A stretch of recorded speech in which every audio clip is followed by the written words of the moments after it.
ನಮಸ್ಕಾರ ವೀಕ್ಷಕರೇ, ಸಾಮಾಜಿಕ ಸ್ಪಂದನ ವಿಶೇಷ ಕಾರ್ಯಕ್ರಮಕ್ಕೆ ಸ್ವಾಗತ. ಇಂದು ನಮ್ಮ ಜೊತೆ ನಮ್ಮ ಈ ಕಾರ್ಯಕ್ರಮದಲ್ಲಿ ಸಾಮಾಜಿಕ ಕಾರ್ಯಕರ್ತರಾದ ವಿಶು ಶೆಟ್ಟಿ ಅವರು ಹಾಗೂ ನಿತ್ಯಾನಂದ ಒಳಕಾಡ್ರವರಿದ್ದಾರೆ. ಇವರು ಮಾಡಿದ ಸಾಮಾಜಿಕ ಕೆಲಸಕ್ಕೆ ಒಂದು ಸೆಲ್ಯೂಟ್ ಹಾಕಲೇಬೇಕು. ಇವತ್ತು ಇವರು ಮಾಡಿದ ಸಾಮಾಜಿಕ ಕೆಲಸಗಳು ಯಾವುದೆಲ್ಲ ಅಂತ ಇವರ ಬಾಯಿಂದನೇ ನಾವು ತಿಳ್ಕೊಳ್ಳುವ. ಸರ್, ನಿಮಗೆ ಕಾರ್ಯಕ್ರಮಕ್ಕೆ ಸ್ವಾಗತ. ಈಗ ನಾವು ಸಾಮಾಜಿಕ ಕೆಲಸ ಮಾಡ್ತೀವಿ ಅಂತ ನಾವು ಹೇಳ್ತೀವಿ, ನಾವು ಸಾಮಾಜಿಕ ಕೆಲಸ ಮಾಡ್ತೀವಿ ಅಂತೆಲ್ಲ ಎಲ್ಲರ ಜೊತೆ ನಮಗೆ ಹೇಳಲಿಕ್ಕೆ ಸುಲಭ, ಆದ್ರೆ ಆ ಕೆಲಸ ನಾವು ಕಾರ್ಯಗತ ಮಾಡಲಿಕ್ಕೆ ತುಂಬಾನೇ ಕಷ್ಟ. ಯಾವ ರೀತಿ ನೀವು ಸಾಮಾಜಿಕ ಕಾರ್ಯದಲ್ಲಿ ತೊಡಗಿದ್ದೀರಾ ಸರ್? ನೋಡಿ, ನಾನು ವಿದ್ಯಾರ್ಥಿ ಜೀವನ ಇರುವಾಗ ಎಲ್ಲಿಯೋ ಒಂದು ಸಣ್ಣ ಪುಟ್ಟ ಸಮಾಜ ಸೇವೆ ಅಥವಾ ಅಸಹಾಯಕರಿರ್ಬೋದು, ಒಂದು ಅನಾರೋಗ್ಯದಲ್ಲಿದ್ದವರಿಗೆ ಒಂದು ಮದ್ದು ತಂದು ಕೊಡೋದಿರ್ಬೋದು, ಅಥವಾ ಅಲ್ಲಿ ಯಾರೋ ಒಂದು ಅನಾರೋಗ್ಯದವರನ್ನು ಆಸ್ಪತ್ರೆಗೆ ಕರ್ಕೊಂಡು ಹೋಗೋದು. ನಾನೊಂದು 6ನೇ ಕ್ಲಾಸ್ನಲ್ಲಿ ಇರುವತ್ತಿಗೆ ಒಂದು ಸಣ್ಣ ಆಕ್ಸಿಡೆಂಟ್ ಆಯಿತು, ಅವರನ್ನೊಂದು ಆಸ್ಪತ್ರೆಗೆ ಹಾಕಿದೆ. ಅದು ಆ ಒಂದು ಹಾಕ್ತಾ ಇರುವ ಕೆಲಸ ಮಾಡುವಾಗ ನಮಗೆ ಒಂದು ಖುಷಿ ಅಂತ ಇರ್ತದೆ. ಯಾರಿಗೂ ಒಬ್ಬರ ಮನಸ್ಸಿಗೆ ಖುಷಿ ತರೋದ್ರಲ್ಲಿ ನಮಗೆ ಒಂದು ಆತ್ಮಸಂತೋಷ ಅಂತ ಇರ್ತದೆ. ಆ ಆತ್ಮಸಂತೋಷ ಹೇಳುವಂಥದ್ದು ರಿಯಲ್ ಸುಖ. ಹಾಗಾಗಿ ಎಲ್ಲಿಯೋ ನಮ್ಮಿಂದ ಇನ್ನೊಬ್ಬರಿಗೆ ಉಪಕಾರ ಆಗ್ತದೆ, ಇನ್ನೊಂದು ಬದುಕು ಕಟ್ಕೊಳ್ಳಿಕ್ಕೆ ಆಗ್ತದೆ, ಒಬ್ಬ ಸಾಯುವವನನ್ನು ಬದುಕಿಸ್ಬೋದು, ಒಂದು ದುರಂತವಾಗುವುದನ್ನು ತಪ್ಪಿಸ್ಬೋದು, ಸಮಾಜದಲ್ಲಿ ಆಗುವ ಒಂದು ಕಗ್ಗೊಲೆಯನ್ನು ತಪ್ಪಿಸ್ಬೋದು. ಇಂಥದ್ದೆಲ್ಲ ಒಂದು ಸಾಮಾಜಿಕ ಕೆಲಸ ಕಾರ್ಯಗಳಾಗ್ತದೆ ಅಂತಾದರೆ ಅದರಿಂದ ನಮಗೆ ಒಂದು ವಿಶೇಷವಾದ ಸುಖ ಬಂತು, ವಿಶೇಷವಾದ ಒಂದು ಫಲಿತಾಂಶ ಬಂತು. ಈ ಎಲ್ಲ ಕಾರಣಗಳಿಂದ ಬಾಲ್ಯದಿಂದಲೇ ಅದೊಂದು ರೂಢಿಸ್ಕೊಂಡು ಬರ್ತಾ ಆ ಸಮಾಜ ಸೇವೆ ಹೇಳುವಂಥದ್ದು ಕಂಟಿನ್ಯೂ ಆಗ್ತಾ ಬಂತು. ಯಾಕಂದರೆ ಸಮಾಜ ಸೇವೆ ಹೇಳುವಂಥದ್ದು ಹೇಳಲಿಕ್ಕೆ ಸುಲಭ ಅಂತ ಹೌದು, ಆದರೆ ರೂಢಿಯಲ್ಲಿರುವಾಗ ಕೆಲವೊಂದು ಸಮಸ್ಯೆಗಳು ಬಂದೇ ಬರ್ತದೆ. ಆದರೆ ನಾವು ಬಾಲ್ಯದಿಂದಲೂ ಬಂದಂಥ ಸಮಸ್ಯೆಗಳನ್ನು ಎದುರಿಸಿ ಬರಲಿಕ್ಕೆ ಹೋಗಿ ನಮಗೆ ಕೆಲವೊಂದು ಅನುಭವ ಇರಲಿಕ್ಕೆ ಹೋಗಿ ಅಂತಹ ಒಂದು ಸಮಸ್ಯೆ ಅಂತ ನಮಗೆ ಗೊತ್ತಾಗೋದಿಲ್ಲ. ಆದರೆ ಈ ಸಮಾಜ ಸೇವೆ ಹೇಳುವಂಥದ್ದು ನಾವು ಕೂಡ ಒಬ್ಬರಿಂದ ನೋಡಿ ಕಲ್ತಿದ್ದೇವೆ. ಸಮಾಜದಲ್ಲಿ ಯಾರು ತುಂಬ ಜನ ಒಳ್ಳೆ ಕೆಲಸ ಮಾಡ್ತಾರೆ, ಅವರಿಂದ ಇನ್ನೊಬ್ಬನು ಕಲಿಬೇಕು. ಕಲಿಯುವ ಮುಖಾಂತರ ಅದು ಇನ್ನೊಬ್ಬನಿಗೆ ಪ್ರೇರಣೆ ಆಗಬೇಕು, ಅದು ನಿರಂತರವಾಗಿರಬೇಕು. ಸಮಾಜ ಸೇವೆ ಹೇಳುವಂಥದ್ದು ಸಮಾಜದಲ್ಲಿ ನಿರಂತರವಾಗಿರುವಂಥ ಒಂದು ಸೇವೆ. ಯಾಕಂದರೆ ಪ್ರತಿಯೊಬ್ಬನಿಗೂ, ಈಗ ಬಡವನಿಗೆ ಮಾತ್ರ ಸಮಾಜದಲ್ಲಿ ಉಪಯೋಗ ಅಲ್ಲ, ಅಸಹಾಯಕ, ಕಷ್ಟ, ತೊಂದರೆ, ದುರಂತ ಭಿಕ್ಷಾಧಿಪತಿಗೂ ಬರ್ತದೆ, ಕೋಟ್ಯಾಧಿಪತಿಗೂ ಬರ್ತದೆ, ಜನಬಲ ಇರುವವನಿಗೂ ಬರ್ತದೆ, ಜನಬಲ ಇಲ್ಲದವನಿಗೂ ಬರ್ತದೆ. ದುರಂತ ಯಾವ ಸಮಯಕ್ಕೆ, ಅದಕ್ಕೆ ಯಾವ ಸಮಯ, ಹೊತ್ತು, ಗಳಿಗೆ ಅಂತ ಇಲ್ಲ, ಯಾವ ಸಮಯದಲ್ಲಿಯೂ 24x7 ಯಾವ ಸಮಯದಲ್ಲೂ ಆಗ್ಬೋದು. ಹಾಗಾಗಿ ಸಮಾಜ ಸೇವೆ ಹೇಳುವಂಥದ್ದು ಪ್ರತಿಯೊಬ್ಬನಿಗೂ ಅಗತ್ಯ. ಸಮಾಜ ಸೇವೆ ಮಾಡುವಂಥದ್ದನ್ನು ಖಂಡಿತ ಪ್ರತಿಯೊಬ್ಬರು ಮಾಡುವಂಥದ್ದು ಅವನದ್ದು ಡ್ಯೂಟಿ. ಯಾಕಂದರೆ ಸಮಾಜದಲ್ಲಿ ನಮಗೆ ಋಣ ಇದೆ. ನಮಗೆ ತಂದೆ ತಾಯಿದು ಮಾತ್ರ ಋಣ ಅಲ್ಲ, ಕುಟುಂಬಸ್ಥರ ಮಾತ್ರ ಋಣ ಅಲ್ಲ, ಸಮಾಜವು ನಮಗೆ ಪ್ರತ್ಯಕ್ಷವಾಗಿ ಅಲ್ಲದಿದ್ರೂ ಪರೋಕ್ಷವಾಗಿ ನಮ್ಮನ್ನು ತುಂಬ ಬೆಳೆಸಿದೆ, ಕಳಿಸಿದೆ, ನಡೆಸಿದೆ. ಹಾಗಾಗಿ ಸಮಾಜದ ಋಣವನ್ನು ತೀರಿಸಲಿಕ್ಕೆ ನಾವು ನಮ್ಮಿಂದಾದ ಸಣ್ಣ ತ್ಯಾಗ ಮತ್ತು ಸಮಾಜ ಸೇವೆಯನ್ನು ಮಾಡಲೇಬೇಕು. ಎಸ್ ಸರ್, ನೀವೀಗ ಹೇಳಿದ್ರ ತುಂಬಾನೇ ನಮ್ಗೆ ಸಮಾಜ ಸೇವೆ ಮಾಡಿದ್ರೆ ನಮಗೆ ಒಂಥರ ಖುಷಿ ಸಿಗುತ್ತೆ ಅಂತ.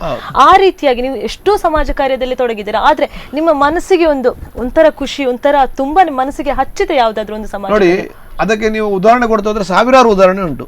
ಒಂದು ದಿವಸ ನಾನು ನಿಮಗೆ ಸಿಂಪಲ್ ಆಗಿ ಹೇಳ್ತೇನೆ. ಒಂದು ಮಗು ಉಡುಪಿಯ ಆಸ್ಪತ್ರೆಯಲ್ಲಿ ಪಾಯ್ಸ್ ಅಂತ ವಿಷದ ಬೀಜ ತಿಂದು ತುಂಬ ಅನಾರೋಗ್ಯದಲ್ಲಿ ಆಗಿದ್ದಂಥ ಒಂದು ಮೆಸೇಜ್ ಬಂತು. ಅವರ ತಾಯಿಯಲ್ಲಿ ಅಸಹಾಯಕರಾಗಿ ಒಬ್ಬಿಡ್ತಾ ಇದ್ದಾರಂತ. ನಾನು ಕೂಡಲೇ ಮಹಿಳಾ ಮತ್ತು ಮಕ್ಕಳ ಆಸ್ಪತ್ರೆಗೆ ಹೋಗುವ ಹೊತ್ತಿಗೆ, ಇದೊಂದು 6-7 ವರ್ಷದ ಹಿಂದಿನ ಘಟನೆ. ಹೋಗುವಾಗ ತಾಯಿ ಹೊರಳಾಡ್ತಾ ಇರುವ ಹೊತ್ತಿಗೆ ನಾನು ಡಾಕ್ಟರ್ ಹತ್ರ ಕೇಳಿದಾಗ, ಅದು ವಿಷಯ ಎಲ್ಲ ಜಿವಡಿ ಆಗಿದೆ, ಅನ್ಕಾನ್ಸಿಯಸ್ ಆಗಿದೆ, ಇಲ್ಲಿ ಟ್ರೀಟ್ಮೆಂಟ್ ಆಗೋದಿಲ್ಲ, ಮಗು ತುಂಬ ಡೇಂಜರ್ ಪೊಸಿಷನಲ್ಲಿ ಉಂಟು ಹೇಳಿದರು.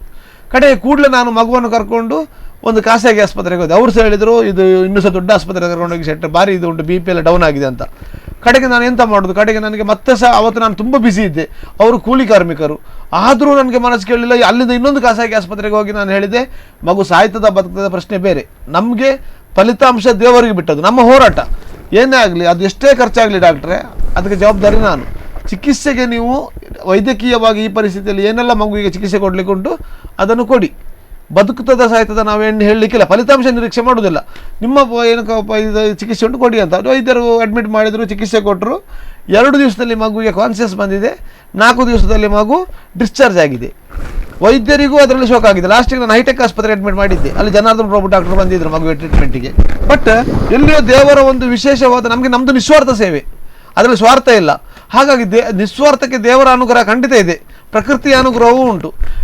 ಎಲ್ಲಿ ತನಕ ಅಂದರೆ ಮೆಡಿಸಿನ್ನ ಬಿಲ್ ಬಿಟ್ಟು ಬೇರೆ ಬಿಲ್ಲು ಕೂಡ ಅವರು ತಗೊಳ್ಳಿಲ್ಲ. ಮಗು ಒಂದು ಜೀವವಾಗಿ ತಾಯಿಯ ಕೈಗೆ ಸಿಕ್ಕಿದೆ. ಇದಕ್ಕಿಂತ ದೊಡ್ಡ ರಿಸಲ್ಟ್ ಉಂಟಾ? ಒಂದು 4 ವರ್ಷ ಮೊದಲು ಹೈವೇಯಲ್ಲಿ ಒಂದು KMC 2 ವೈದ್ಯಕೀಯ ಸ್ಟೂಡೆಂಟ್ನವ್ರಿಗೆ ಆಕ್ಸಿಡೆಂಟ್ ಆಯಿತು.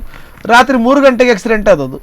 7 ಗಂಟೆಗೆ ನಮಗೆ ಗೊತ್ತಾದ್ದು ರಸ್ತೆ ಬದಿಯಲ್ಲೇ ಬಿದ್ದಿದ್ರು. ಆ ಹುಡುಗ ಸತ್ತಿದ್ದಾನೆ, ಹುಡುಗಿ ಸಾಕ್ಷಿ ಅಂತ, 3rd ಇಯರ್ MBBS ಸ್ಟೂಡೆಂಟ್. ಅವಳು ನಮಗೆ ಗೊತ್ತಾದ ಕೂಡಲೇ ಇಮಿಡಿಯೇಟ್ ಅವಳಿಗೆ ನಾನು ಪ್ರಥಮ ಚಿಕಿತ್ಸೆ ಹೈಟೆಕಲ್ಲಿ ಕೊಡಿಸಿ KMCಗೆ ಅಡ್ಮಿಟ್ ಮಾಡ್ತು. KMC ಡಾಕ್ಟ್ರ್ ಆವಾಗ ಪೂರ್ಣಿಮಾ ಬಾಳಿಕನೇ ಹೇಳಿದ್ದಾರೆ, ಅವಳು 3-4 ಗಂಟೆ ರಸ್ತೆ ಬದಿ ಬಿದ್ದಿರ್ಬೋದು, ವಿಶ್ವ ಶೆಟ್ಟಿ ಅವರ ಕೈಯಲ್ಲಿ 10 ನಿಮಿಷ ಅವಳಿಗೆ ಗೋಲ್ಡನ್ ಟೈಮ್ ಆಯ್ತಂತ. ಆ ಟೈಮ್ನಲ್ಲಿ ಆ ಕರೆಕ್ಟ್ ಟ್ರೀಟ್ಮೆಂಟ್ ಕೊಡ್ಲಿಕ್ಕೆ ಹೋಗಿ ಅವಳು ಬದುಕಿ ಬಂದ್ಲು. ಅದನ್ನು ಯಾಕಂದರೆ ವೈದ್ಯಕೀಯ ಕಾಲೇಜೇ ಹೇಳ್ತು ಅವಳು ಬದುಕುವಂಥ ಪ್ರಶ್ನೆ ಇರಲಿಲ್ಲ, ಆ 10 ನಿಮಿಷದ ಟೈಮ್ ಅವಳನ್ನು ಬದುಕಿಸಿದಂತ.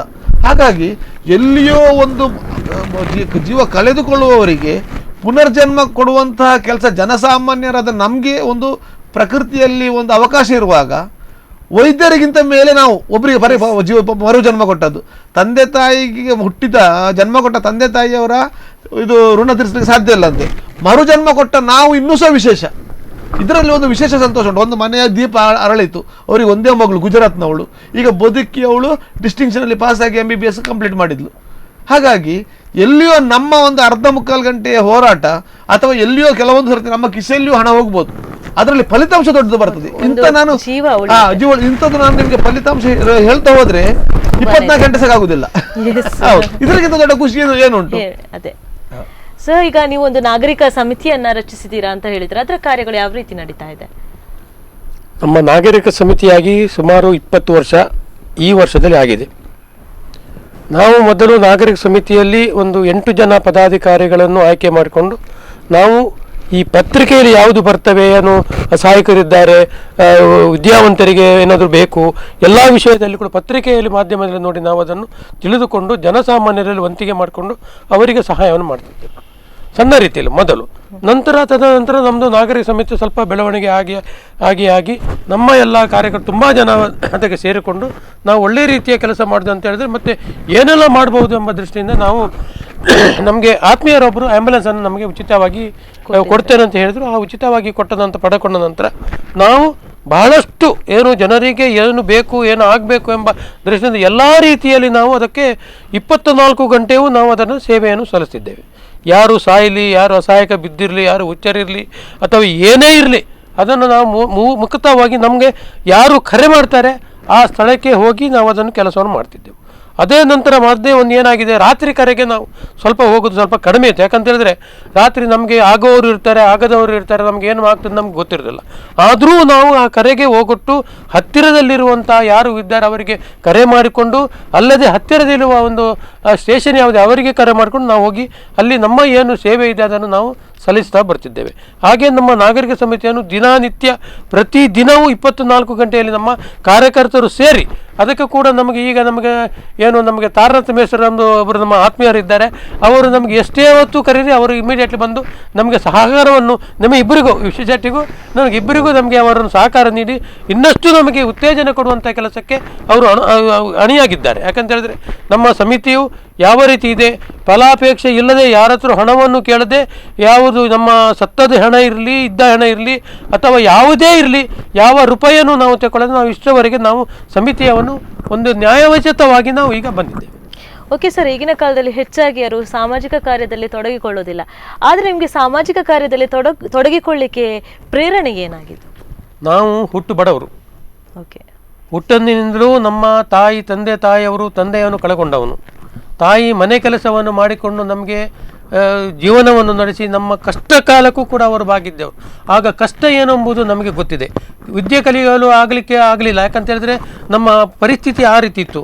ವಿದ್ಯೆ ಕಲಿಯಲು ಆಗದಿದ್ದರೂ ಕೂಡ ನಾನಾ ರೀತಿಯ ಒಂದು ವರ್ಕ್ಶಾಪ್ ಲೈನ್ ಆಗಲಿ ಅಥವಾ ಆಟೋ ರಿಕ್ಷಾ ಆಗಲಿ ಅಥವಾ ಮರದ ವ್ಯಾಪಾರ ಆಗಲಿ ಅಥವಾ ಒಂದು ಫೈನಾನ್ಸ್ ಸಂಸ್ಥೆ ಆಗಲಿ ಎಲ್ಲವನ್ನು ಅನುಭವಿಸಿಕೊಂಡು ಯಾವುದೂ ನಮಗೆ ಫಲಿಸದೇ ಆಗದ ಕಾರಣ ನಾವು ಈ ಸಮಾಜ ಸೇವೆಗೆ ಹೊರಟಿದ್ದೇವೆ. ಸಮಾಜ ಸೇವೆ ನಮಗೆ ಒಂದು ದೊಡ್ಡ ಒಂದು ದೇವರು ಕೊಟ್ಟಂಥ ಅದೊಂದು ಗಿಫ್ಟ್ ಅಂತ ಹೇಳ್ಬೋದು. ಯಾಕಂತ ಹೇಳಿದ್ರೆ ಸಮಾಜ ಸೇವೆ ಮಾಡೋದ್ರಿಂದ ಅಷ್ಟು ಸುಲಭ ಇಲ್ಲ. ನಮಗೆ ಅದರಲ್ಲಿ ಬೈಯನ್ನು ತಿನ್ನಬೇಕು, ಪೆಟ್ಟು ತಿನ್ನಬೇಕು, ಎಲ್ಲವನ್ನೂ ನಾವು ಕೇಳಿಕೊಂಡು ನಾವು ಸಮಾಜ ಸೇವೆಯನ್ನು ಮಾಡ್ತಾ ಇದ್ದೇವೆ. ಯಾಕಂತ ಹೇಳಿದ್ರೆ ನನಗೆ ಆದ ಅನುಭವ ಅಂತ ಅದು ಹೇಳಿ, ಯಾಕಂದ್ರೆ ನಾವು ಹೇಳಿದರೆ ಈಗ ನಮ್ಮ ಆತ್ಮೀಯರೂ ಇರ್ತಾರೆ ಅದರಲ್ಲಿ ಯಾವ ಘಟನೆಯಲ್ಲಿದ್ದವರು, ಅದಕ್ಕೆ ನಾವು ಹೇಳ ಬಯಸುವುದಿಲ್ಲ. ಯಾಕಂದರೆ ಸಮಾಜ ಸೇವೆಗೆ ಇರುವಂಥ ಕಷ್ಟ ನೋವುಗಳನ್ನು ನಾವು ಬಯಸುವುದಿಲ್ಲ. ಯಾಕಂತ ಹೇಳಿದ್ರೆ ಅದು ಬಾರ್ದು. ನಮ್ಮಾಗೆ ಅವರು ಇನ್ನೊಬ್ಬರು ಒಳ್ಳೆದಾಗಬೇಕು ಎಂಬ ದೃಷ್ಟಿಯಿಂದ ನಾವು ಸಮಾಜ ಸೇವೆಯನ್ನು ಇವತ್ತಿಗೆ ಮಾಡ್ತಾ ಬರ್ತೀವಿ. ಆದರೆ ಈಗ ಹೇಳ್ತಾ ಇರ್ತಾರೆ ಕೆಲವರು ರೂಮರ್ಸ್ ಇದೆ, ಪ್ರಚಾರಕ್ಕೋಸ್ಕರ ಅವರು ಸಮಾಜ ಸೇವೆ ಮಾಡ್ತಾರಂತ, ಇದಕ್ಕೇನು ಹೇಳ್ತೀರಾ? ನೋಡಿ, ಪ್ರಚಾರಕ್ಕೋಸ್ಕರ ಮಾಡ್ತೇನೆ ಅಂತೇಳಿ ಎಲ್ಲರೂ ಹೇಳ್ತಾರೆ. ನಮಗೆ ಸತ್ತ ಹೆಣ, ಕೊಳತ ಹೆಣದಲ್ಲಿ ನಮಗೆ ಎಂಥ ಪ್ರಚಾರ ಉಂಟು? ಕೊಳತ ಹೆಣದಲ್ಲಿ ನಮಗೆ ಎಂಥ ಲಾಭ ಉಂಟು? ಅದನ್ನೆಲ್ಲ ಅವ್ರು ನೋಡೋದಿಲ್ಲ. ಅವನು ಹೇಳುವವರು ಮಾಡಿ ತೋರಿಸ್ಬೇಕು. ಹೇಳುವವರು ಮಾಡಿ ತೋರಿಸಿದ್ರೆ ನಾವು ಹೇಳ್ತೇವೆ ಇದಕ್ಕೆ ಪ್ರಚಾರಕ್ಕೆ ನಾವು ಇದೇ ರೀತಿ ಮಾಡಬೇಕಂತೇಳಿ. ನಮಗೆ ಎಂತ ಇಲ್ಲ, ನಮಗೆಲ್ಲ ದೇವರಿಗೂ ಕೂಡ ಪ್ರಚಾರ ಬೇಕು. ಏನೋ ಒಂದು ಒಳ್ಳೆಯ ಕಾರ್ಯಕ್ರಮ ಸಭಾ ಸಮಾರಂಭ ಮಾಡೋದಾದರೆ ಅದಕ್ಕೆ ಬೇಕಾಗುವಂಥ ವ್ಯವಸ್ಥೆಯನ್ನು ಮಠಾಧಿಪತಿಗಳ ಅಥವಾ ಯಾರಾದರೂ ಅದಕ್ಕೆ ಧಾರ್ಮಿಕ ಸಂಸ್ಥೆಯವರು ಮಾಡಿಕೊಡ್ತಾರೆ. ಅದು ಪ್ರಚಾರವೇ. ಅದು ನಮ್ಮ ಪ್ರಚಾರ ಏನು? ನಮಗೆ ಜನಸಾಮಾನ್ಯರು ನಮ್ಮ ಹತ್ರ ಬರಬೇಕು, ನಮಗೆ ನಮ್ಮಿಂದ ಅವರಿಗೆ ಸೇವೆ ಅವರಿಗೆ ಸಲ್ಲಿಸಬೇಕು ಎಂಬ ದೃಷ್ಟಿಯಿಂದ ನಾವು ಪ್ರಚಾರ ಮಾಡೋದು.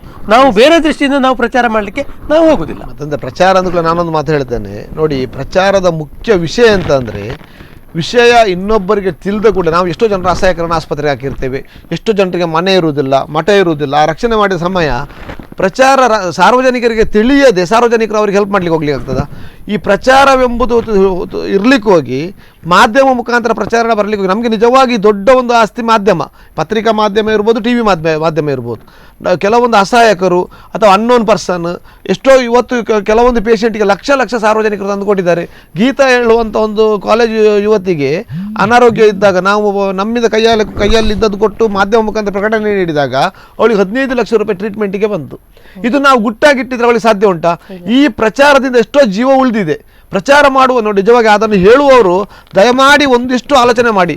ನಾವು ಪ್ರಚಾರ ಎಂಬ ಮುಖ್ಯ ಉದ್ದೇಶ ಎಂತಂದರೆ, ಒಂದು ನಾವು ಯಾವ ಕೆಲಸ ಮಾಡಿದರೆ ಯಾವುದು ಸಕ್ಸಸ್ ಆಗ್ತದೆ. ಯಾವುದೇ ಒಬ್ಬ ಎಷ್ಟೋ ಜನರಿಗೆ ತಪ್ಪು ಮಾಹಿತಿ ಇದೆ, ನಾವು ಏನಾದರೂ ರಿಸ್ಕ್ ಆಗ್ತದೆ, ಪೆಟ್ಟವನನ್ನು ಹೊಡೆದವನನ್ನು ಆಸ್ಪತ್ರೆಗೆ ಹಾಕಿದರೆ ನಮಗೆ ರಿಸ್ಕ್ ಉಂಟು, ಪೊಲೀಸ್ ಕೇಸ್ ಆಗ್ತದೆ ಅಂತ. ಅದು ಏನೂ ಆಗುವುದಿಲ್ಲ ಅಂತ ನಾವು ಲೈವ್ ಆಗಿ ಅವರಿಗೆ ತೋರಿಸಿಕೊಟ್ಟಿದ್ದೇವೆ. ಜೊತೆಗೆ ಎಷ್ಟೋ ಜನರನ್ನು ಬದುಕಿಸಿ, ಒಂದು ತಾಯಿಗೆ ಮಗನಾಗಿಯ, ಒಂದು ಮಹಿಳೆಗೆ ಗಂಡನಾಗಿ ಇರುವವರು ದುರಂತದಲ್ಲಿ ಬದುಕಿಸಿ ಮನೆಗೆ ಹೋದಾಗ ಹೊಸ ಜನ್ಮ ಶುರುವಾಗಿದೆ ಅವರದು. ಅದು ಪ್ರಚಾರ ಅಲ್ಲ, ಅದು ಇನ್ನೊಬ್ಬರಿಗೆ ಮಾಡಲಿಕ್ಕೆ ಒಂದು ಅವಕಾಶ, ಪ್ರೇರಣೆ. ಜೊತೆಗೆ ಸಾರ್ವಜನಿಕರ ಸಹಾಯ ಅಸಹಾಯಕರಿಗೆ ಸಿಗಬೇಕಂತಾದರೆ ಪ್ರಚಾರದ ಮುಖಾಂತರ ಸಿಗುವುದು. ಇವತ್ತು ರವಿ ಕಟ್ಪಾಡಿಯವರು ಮೊದಲು ಸ್ಪಂದನ ಚಾನಲ್ನಲ್ಲಿಯೇ ತನ್ನ ಒಂದು ವೇಷ ಹಾಕಿ ಬಡ ಜನರಿಗೆ ಕೊಡುವಂಥ ಒಂದು ಆ ಅಸಹಾಯಕ ಮಕ್ಕಳಿಗೆ ಹಣ ಕೊಟ್ಟರು. ಆ ಪ್ರಚಾರ ಇಲ್ಲದೆ ಇರ್ತಿದ್ರೆ ರವಿ ಕಟ್ಪಾಡಿಗೆ ಅಷ್ಟು ಲಕ್ಷಗಟ್ಟಲೆ ಸಿಗ್ತಿತ್ತ? ಅವರು ಸ್ಪಂದನ ಚಾನಲ್ನಲ್ಲಿ ನಿಜವಾಗಿ ನಾನು ಕೂಡ ಅವರನ್ನು ಫಸ್ಟ್ ನೋಡಿದ್ದು ಸ್ಪಂದನ ಚಾನಲ್ನಲ್ಲಿ.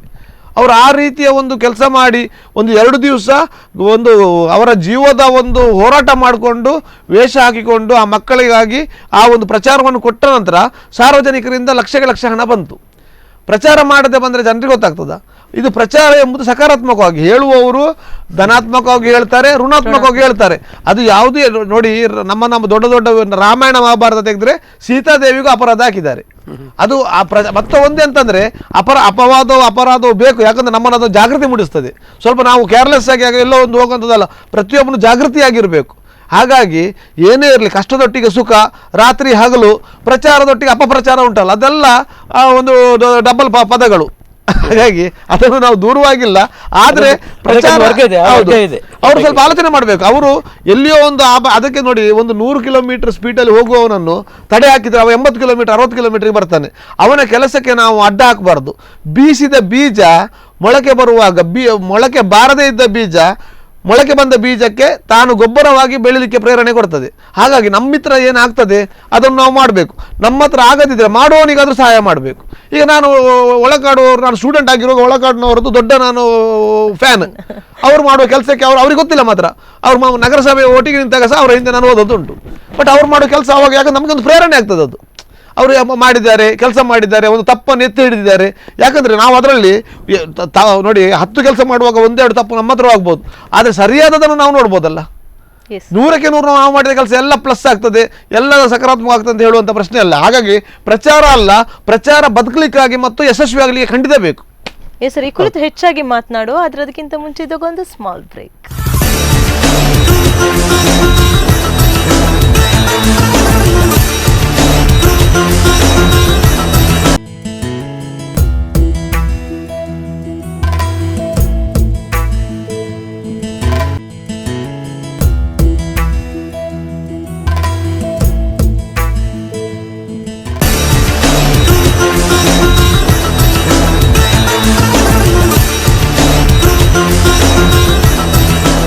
ಬ್ರೇಕ್ ನಂತರ ಸಾಮಾಜಿಕ ಸ್ಪಂದನ ವಿಶೇಷ ಕಾರ್ಯಕ್ರಮಕ್ಕೆ ಮತ್ತೊಮ್ಮೆ ಸ್ವಾಗತ. ನಮ್ಮ ಜೊತೆ ಈಗ ವಿಶು ಶೆಟ್ಟಿ ಹಾಗೂ ನಿತ್ಯಾನಂದ ಒಳಕಾಡು ಇದ್ದಾರೆ. ಅವರ ಜೊತೆ ನಾವು ಸಾಮಾಜಿಕ ಕಾರ್ಯದ ಕುರಿತು ಮಾತನಾಡ್ತಾ ಇದ್ದೀವಿ. ಸರ್, ಈಗ ಹೇಳೋದಾದ್ರೆ ನಿಮ್ಮ ಇಬ್ಬರ ಜೊತೆ ನಾನು ಕೇಳೋ ಪ್ರಶ್ನೆ ಏನಂದ್ರೆ, ನೀವಿಬ್ರು ಕೂಡ ಎಷ್ಟೋ ಮಾನಸಿಕ, ನಾವು ನ್ಯೂಸಲ್ಲಿ ನೋಡ್ತಾ ಇರ್ತೀವಿ, ಎಷ್ಟೋ ಮಾನಸಿಕ ಅಸ್ವಸ್ಥರನ್ನ ಹಾಸ್ಪಿಟಲಿಗೆ ಅಡ್ಮಿಟ್ ಮಾಡಿದ್ದೀರಾ, ಅವರ ಚಿಕಿತ್ಸೆಗೆ ಎಷ್ಟು ಹಣ ಕೊಟ್ಟಿದ್ದೀರಾ. ಆದರೆ ಅವ್ರು ರೋಡ್ ಸೈಡಲ್ಲಿ ತಿರುಗಾಡ್ತಾ ಇರ್ತಾರೆ, ಅವರ ಸ್ಥಿತಿ ಯಾವ ರೀತಿ ಇದೆ ಅಂತ ಅವರಿಗೂ ಗೊತ್ತಿರಲ್ಲ, ಅವರ ಮೈಂಡ್ ಅವರ ಕಂಟ್ರೋಲಲ್ಲೂ ಇರಲ್ಲ. ಅವರನ್ನು ನೀವು ಯಾವ ರೀತಿ ಹ್ಯಾಂಡಲ್ ಮಾಡ್ತೀರಾ? ನೋಡಿ, ಮಾನಸಿಕ ಅಸ್ವಸ್ಥರಾಗಿ ನಮ್ಮ ಜಿಲ್ಲೆಯವರು ಇರ್ಬೋದು, ನಮ್ಮ ಊರಿನವರು ಇರ್ಬೋದು, ಹೊರ ರಾಜ್ಯದವರು ಇರ್ಬೋದು, ಅದು ಸಮಾಜಕ್ಕೆ ದೊಡ್ಡ ಪಿಡುಗು ಸಾರ್ವಜನಿಕ ಸ್ಥಳದಲ್ಲಿ. ಆ ಸಮಯದಲ್ಲಿ ಅಸಹಾಯಕರಾಗಿ ಬರುವಾಗಂಥ ಸಮಯದಲ್ಲಿ ಇಲ್ಲಿ ಉಡುಪಿಯಲ್ಲಿ ಅಂಥವರಿಗೆ ಬೇಕಾಗುವ ಸರ್ಕಾರದ ಯಾವುದೇ ಸೌಲಭ್ಯಗಳಿಲ್ಲ. ಕೆಲವೊಂದು ಮಾನಸಿಕ ರೋಗಿಗಳನ್ನು ನಾವು ಪೊಲೀಸ್ ಇಲಾಖೆಯ ಮುಖಾಂತರ ನ್ಯಾಯಾಲಯಕ್ಕೆ ಪ್ರೊಡ್ಯೂಸ್ ಮಾಡಿ ಬೆಂಗಳೂರಿನ ನಿಮಾನ್ಸ್ ಇರ್ಬೋದು, ಧಾರವಾಡದ ದಿಮಾನ್ಸ್ ಇರ್ಬೋದು, ಮತ್ತು ತೀರ್ಥಹಳ್ಳಿ ಹಾಸ್ಪಿಟ್ಲ್, ಚಿತ್ರದುರ್ಗಕ್ಕೆ ಕೆಲವರನ್ನು, ಮತ್ತು ಬುದ್ಧಿಮಾಂದರನ್ನು ಬೇರೆ ಬೇರೆ ಆಸ್ಪತ್ರೆ ದಾಖಲಿಸಿದ್ದೇವೆ. ಎಷ್ಟೋ ಜನರನ್ನು ನಾವು ಅದರಲ್ಲಿ ಸೇರಿಸಿದ್ರೆ, ನಾನು ಸಾಧಾರಣ 200ಕ್ಕೂ ಹೆಚ್ಚು ಮಾನಸಿಕ ರೋಗಿಗಳನ್ನು ಒಂದು ಮುಖ್ಯವಾಹಿನಿಗೆ ತರುವಲ್ಲಿ ನಾನೊಂದು ಹೋರಾಟ ಮಾಡಿದ್ದೇನೆ. ಅದರಲ್ಲಿ ಎಷ್ಟೋ ಜನರನ್ನು ನಾವು ಊರು ಬಿಟ್ಟ, ಜಿಲ್ಲೆ ಬಿಟ್ಟವರನ್ನು ಪುನಃ ಮನೆಗೆ ಹುಷಾರಾಗಿ ಅವರು ಮುಖ್ಯವಾಹಿನಿಗೆ ಬಂದು ತಮ್ಮ ಕುಟುಂಬವನ್ನು ಸೇರಿದ್ದಾರೆ, ಕೆಲವರು ತಂದೆ ತಾಯಿಯನ್ನು ಸೇರಿದ್ದಾರೆ. ಅದರಲ್ಲಿಯೂ ನನಗೆ ಮುಖ್ಯವಾಗಿ ಹೇಳ್ತೇನೆಂದರೆ ಮಹಿಳೆಯರು. ಮಹಿಳೆಯರು ರಸ್ತೆ ಬೀದಿಗಳಲ್ಲಿ ಮಾನಸಿಕ ಅಸ್ವಸ್ಥರಾಗಿ ತಿರುಗುವಾಗ ಅವರ ಮೇಲೆ ದೌರ್ಜನ್ಯ ಆಗ್ಬೋದು, ಇನ್ನೊಂದು ತೊಂದರೆ ಆಗ್ಬೋದು, ಅಥವಾ ದುರಂತ ಆಗ್ಬೋದು. ಇವತ್ತಿಗೂ ಯಾಕಂದರೆ ಇಲಾಖೆ ಇವತ್ತು ಉಡುಪಿಯ ಮಹಿಳಾ ಸಹಾಯವಾಣಿ ಮತ್ತು ಮಹಿಳಾ ಪೊಲೀಸ್ ಸ್ಟೇಷನ್ ಮಹಿಳೆಯರ ಬಗ್ಗೆ ಬಹಳಷ್ಟು ಮುತುವರ್ಜಿ ಹಿಡ್ಕೊಂಡು ಕೆಲಸ ಮಾಡ್ತಾ ಇದೆ. ಆದರೆ ಅಷ್ಟೇ ಮೂಲಭೂತ ಸೌಕರ್ಯ ಸಾಕಾಗುವುದಿಲ್ಲ. ಜಿಲ್ಲಾಡಳಿತ ಇನ್ನಷ್ಟು ಆ ಬಗ್ಗೆ ಒಂದಷ್ಟು ಸಹಕಾರವನ್ನು ಕೊಡಬೇಕು. ಯಾಕಂದರೆ ಒಂದು ಯುವತಿಯನ್ನು ನಾನು ಒಮ್ಮೆ ರಕ್ಷಣೆ ಮಾಡಿದ್ದೆ. ಅವಳು ಮಾನಸಿಕ ಅಸ್ಥಿರತೆ ಹೊಂದಿದ್ಲು. ಅವಳಿಯನ್ನು ಸಹಜವಾಗಿ ಆಸ್ಪತ್ರೆಗೆಲ್ಲ ಹಾಕಿ ಟ್ರೀಟ್ಮೆಂಟ್ ಕೊಡುವಂಥ ಸಮಯದಲ್ಲಿ ಹೇಳಿದ್ಲು, ನಾನು ಮದ್ಯಪಾನ ಮತ್ತು ಮಾದಕ ದ್ರವ್ಯಕ್ಕೆ ಎಡಿಟ್ ಆಗಿದ್ದೇನೆ, ನನಗೆ ಕೌನ್ಸಿಲಿಂಗ್ ಕೊಡಿ, ವೈದ್ಯಕೀಯ ಚಿಕಿತ್ಸೆ ಕೊಡಿ, ನನಗೊಂದು ಮಗು ಇದೆ, ನಾನು ಸಮಾಜದ ಮುಖ್ಯವಾಹಿನಿಯಲ್ಲಿ ಇರಬೇಕಂತ ಆಕೆ ಹೇಳ್ತಾಳೆ. ಇದರ ಬಗ್ಗೆ ನಾನು ಸರ್ಕಾರದ ಇಲಾಖಾಧಿಕಾರಿಗಳಿಗೆ, ಮಹಿಳಾ ಆಯೋಗದ ಅಧ್ಯಕ್ಷರಿಗೆಲ್ಲ ಹೇಳಿರ್ತೇನೆ. ಆದರೆ ಮಹಿಳಾ ರಕ್ಷಣಾ ಘಟಕದಲ್ಲಿ ಅವಳು 2 ದಿವಸ ಬಿಟ್ಟು ತಪ್ಪಿಸ್ಕೊಂಡು ಹೋಗ್ತಾಳೆ. ಅದು ಬಹಳಷ್ಟು ಬೇಸರದ ಸಂಗತಿ. ಆ ಸಮಯದಲ್ಲಿ ಆಕೆಗೆ ತಪ್ಪಿಸ್ಕೊಂಡು ಹೋದವಳು 2 ವರ್ಷ ಬಿಟ್ಟು ಪುನಃ ನಮಗೆ ಸಿಗ್ತಾಳೆ. 2 ವರ್ಷ ಬಿಟ್ಟು ಸಿಗುವಾಗ ಅವಳು HIV ಪಾಸಿಟಿವ್ ಆಗಿರ್ತಾಳೆ. ಇದು ನೋಡಿ ದುರಂತ. ಇಂಥ ದುರಂತ ಆಗಬಾರ್ದು. ಸಮಾಜ ಸ್ವಸ್ಥ ಸಮಾಜ ಆಗಿರಬೇಕಂತಾದರೆ ಅದನ್ನು ರಕ್ಷಣೆ ಮಾಡುವಂಥದ್ದು, ಅದನ್ನು ಸಮರೂಪಕ್ಕೆ ತರುವಂಥದ್ದು, ಕೆಲಸ ಕಾರ್ಯಗಳನ್ನು ಮಾಡುವಂಥದ್ದು ನಾವು ಮಾಡಬೇಕು. ಜೊತೆಗೆ ನಾನು ಸಾರ್ವಜನಿಕರ ಹತ್ರ ಒಂದು ವಿನಂತಿ ಮಾಡೋದಂದರೆ, ಯಾರ ಮನಸ್ಸು ನೋವಾಗುವಂಥದ್ದು, ಯಾರಿಗೂ ಒಂದು ತೊಂದರೆ ಕೊಡುವಂಥದ್ದು ಕೆಲಸ ಆಗಬಾರ್ದು. ಯಾಕಂದರೆ ಮನನೊಂದವ ಯಾವ ಪರಿಸ್ಥಿತಿಗೆ ಏನೂ ಆಗ್ಬೋದು. ಅಥವಾ ಇವತ್ತಿನ ಆಧುನಿಕ ಜೀವನದಲ್ಲಿ ಈ ಆಡಂಬರ, ಈ ವೈಭೋಗದ ಬದುಕು, ಕಡೆಗೆ ಎಲ್ಲೋ ಒಂದು ಇಲ್ಲದಿರುವಾಗ ಅವರು ಮಾನಸಿಕವಾಗಿ ಕುಸಿತಿರುವುದು, ಮತ್ತು ವಿದ್ಯಾರ್ಥಿಗಳು ಕೂಡ ಬಹಳಷ್ಟು ಯುವತಿಯರು ಬಹಳಷ್ಟು ಮಾನಸಿಕವಾಗಿ ತೊಂದರೆಗೀಡಾಗ್ತಾ ಇದ್ದಾರೆ. ಯಾಕಂದರೆ ನಾವು ಇವನಾಗೆ ಅವ ಅಂತ ಕಂಪೇರಿಟಿವ್ ಮಾಡುವ ಪ್ರಶ್ನೆ ಅಲ್ಲ. ನಾವು ನಮ್ಮ ಸ್ಥಿತಿಯಲ್ಲಿ ಮನಸ್ಸನ್ನು ಧೈರ್ಯ ಮಾಡಿ ಬದುಕುವಂಥ ಒಂದು ರೀತಿಯನ್ನು ಮಾಡುವ ಮುಖಾಂತರ ಆದಷ್ಟು ಮಾನಸಿಕ ಸ್ವಸ್ಥರನ್ನ ಮಾಡಬೇಕು. ಮತ್ತು ಮನೋರೋಗಿಗಳು ಇದ್ದಂಥ ಸಮಯದಲ್ಲಿ ಅವರಿಗೆ, ಯಾಕಂದ್ರೆ ನಾವು ಇಷ್ಟು ತನಕ ನಾನಾಗಿರ್ಬೋದು, ಒಳಕಾಡಾಗಿರ್ಬೋದು, ನಮ್ಮಿಂದ ಆದಷ್ಟು ಎಲ್ಲ ಮಾಡಿದ್ದೇವೆ. ಸಮಾಜವು ಅದಕ್ಕೆ ನಮಗೆ ಸಪೋರ್ಟಿವ್ ಆಗಿ ಬಂದಿದೆ. ಆದರೆ ಇಲಾಖೆ ಇನ್ನಷ್ಟು ಸಪೋರ್ಟಿವ್ ಆಗಿ ಬಂದು ಉಡುಪಿಯಲ್ಲಿ ಮಾನಸಿಕ ಆಸ್ಪತ್ರೆ ಒಂದು ಸುಸಜ್ಜಿತವಾದ ಸರ್ಕಾರದಿಂದ ಖಂಡಿತ ಆಗಬೇಕು. ಆಗದಿದ್ದಲ್ಲಿ ಇನ್ನಷ್ಟು ದುರಂತ ಆಗ್ತದೆ. ಈಗ ಯಾಕಂದರೆ ಬರುವವರ ಸಂಖ್ಯೆ ದಿನ ಹೆಚ್ಚುತ್ತಾ ಇದೆ. ಈ ರೈಲಲ್ಲಿ ಎಷ್ಟೋ ಜನ ಬರ್ತಾ ಇದ್ದಾರೆ, ಎಷ್ಟೋ ಜನ ಅವರು ಲಾರಿಯಲ್ಲಿ ತಂದು ಬಿಟ್ಟು ಹೋಗ್ತಾ ಇದ್ದಾರೆ.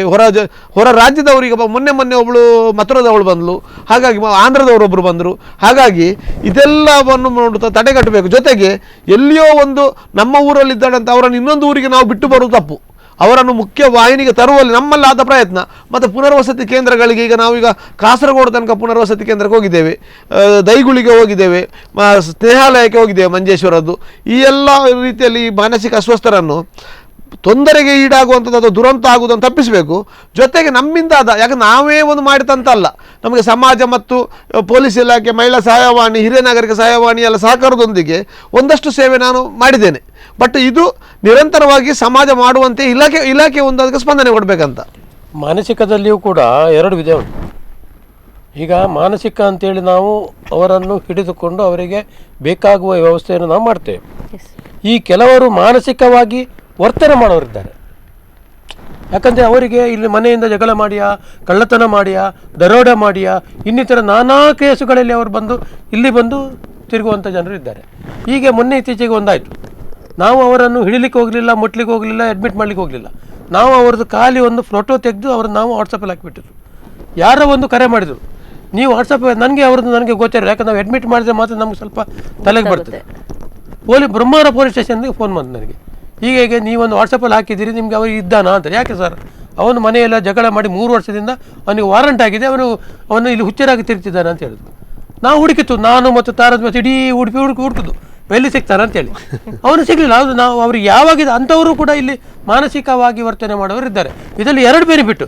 ಒಂದು, ಅವರನ್ನು ಅಡ್ಮಿಟ್ ಮಾಡಿದಂಥ ಗುಣಮುಖ ಆಗುವಂಥದ್ದು. 2ನೇದು, ಪೊಲೀಸ್ ಇಲಾಖೆಗಳು ಇದರಲ್ಲಿ ಬೆನಿಫಿಟ್ ಇದೆ.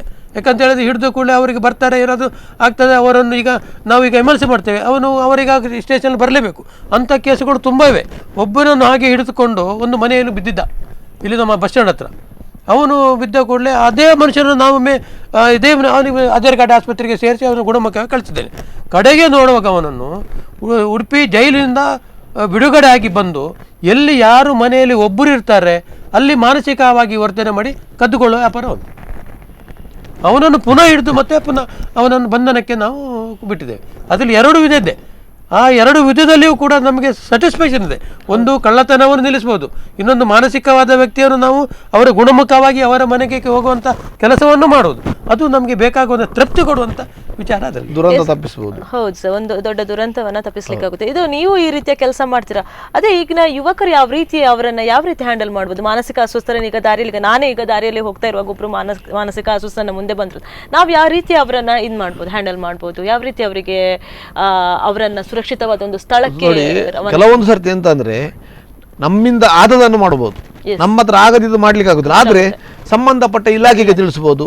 ಈಗ ಒಂದು ಮಹಿಳೆ ಅಂತಾದರೆ ಮಹಿಳಾ ಸಹಾಯವಾಣಿಗೆ ತಿಳಿಸ್ಬೋದು, ಮಹಿಳಾ ಪೊಲೀಸ್ ಸ್ಟೇಷನ್ಗೆ ತಿಳಿಸ್ಬೋದು, ಅಥವಾ ಕೆಲವೊಂದು ಇಲಾಖೆ ಇದೆ ಅಲ್ಲಿಗೆ ತಿಳಿಸ್ಬೋದು, ಜಿಲ್ಲಾಡಳಿತಕ್ಕೆ ತಿಳಿಸ್ಬೋದು. ಹಾಗಾಗಿ ಮಕ್ಕಳಂತಾದರೆ ಮಕ್ಕಳ ಘಟಕಕ್ಕೆ ತಿಳಿಸ್ಬೋದು. ಅವರು ಆ ರೀತಿಯಲ್ಲಿ ಕ್ರಮ ತಗೊಳ್ಬೇಕು. ಅದಕ್ಕೆ ಪೂರಕವಾಗಿ ಜಿಲ್ಲಾಡಳಿತ ಕೂಡ ಒಂದು ಸ್ಪಂದನೆ ಕೊಡಬೇಕು. ಕೆಲವೊಂದು ಸರ್ತಿ ಎಲ್ಲ ಸಾರ್ವಜನಿಕರ ಹತ್ರ ಆಗುವುದಿಲ್ಲ, ಒಂದು ಮಹಿಳೆಯಿಂದ ಆಗಲಿ ಅಥವಾ ಕೆಲವೊಂದು ಪರಿಸ್ಥಿತಿಯಲ್ಲಿರುವಾಗ ಯಾರಿಂದಲೂ ಆಗುವುದಿಲ್ಲ.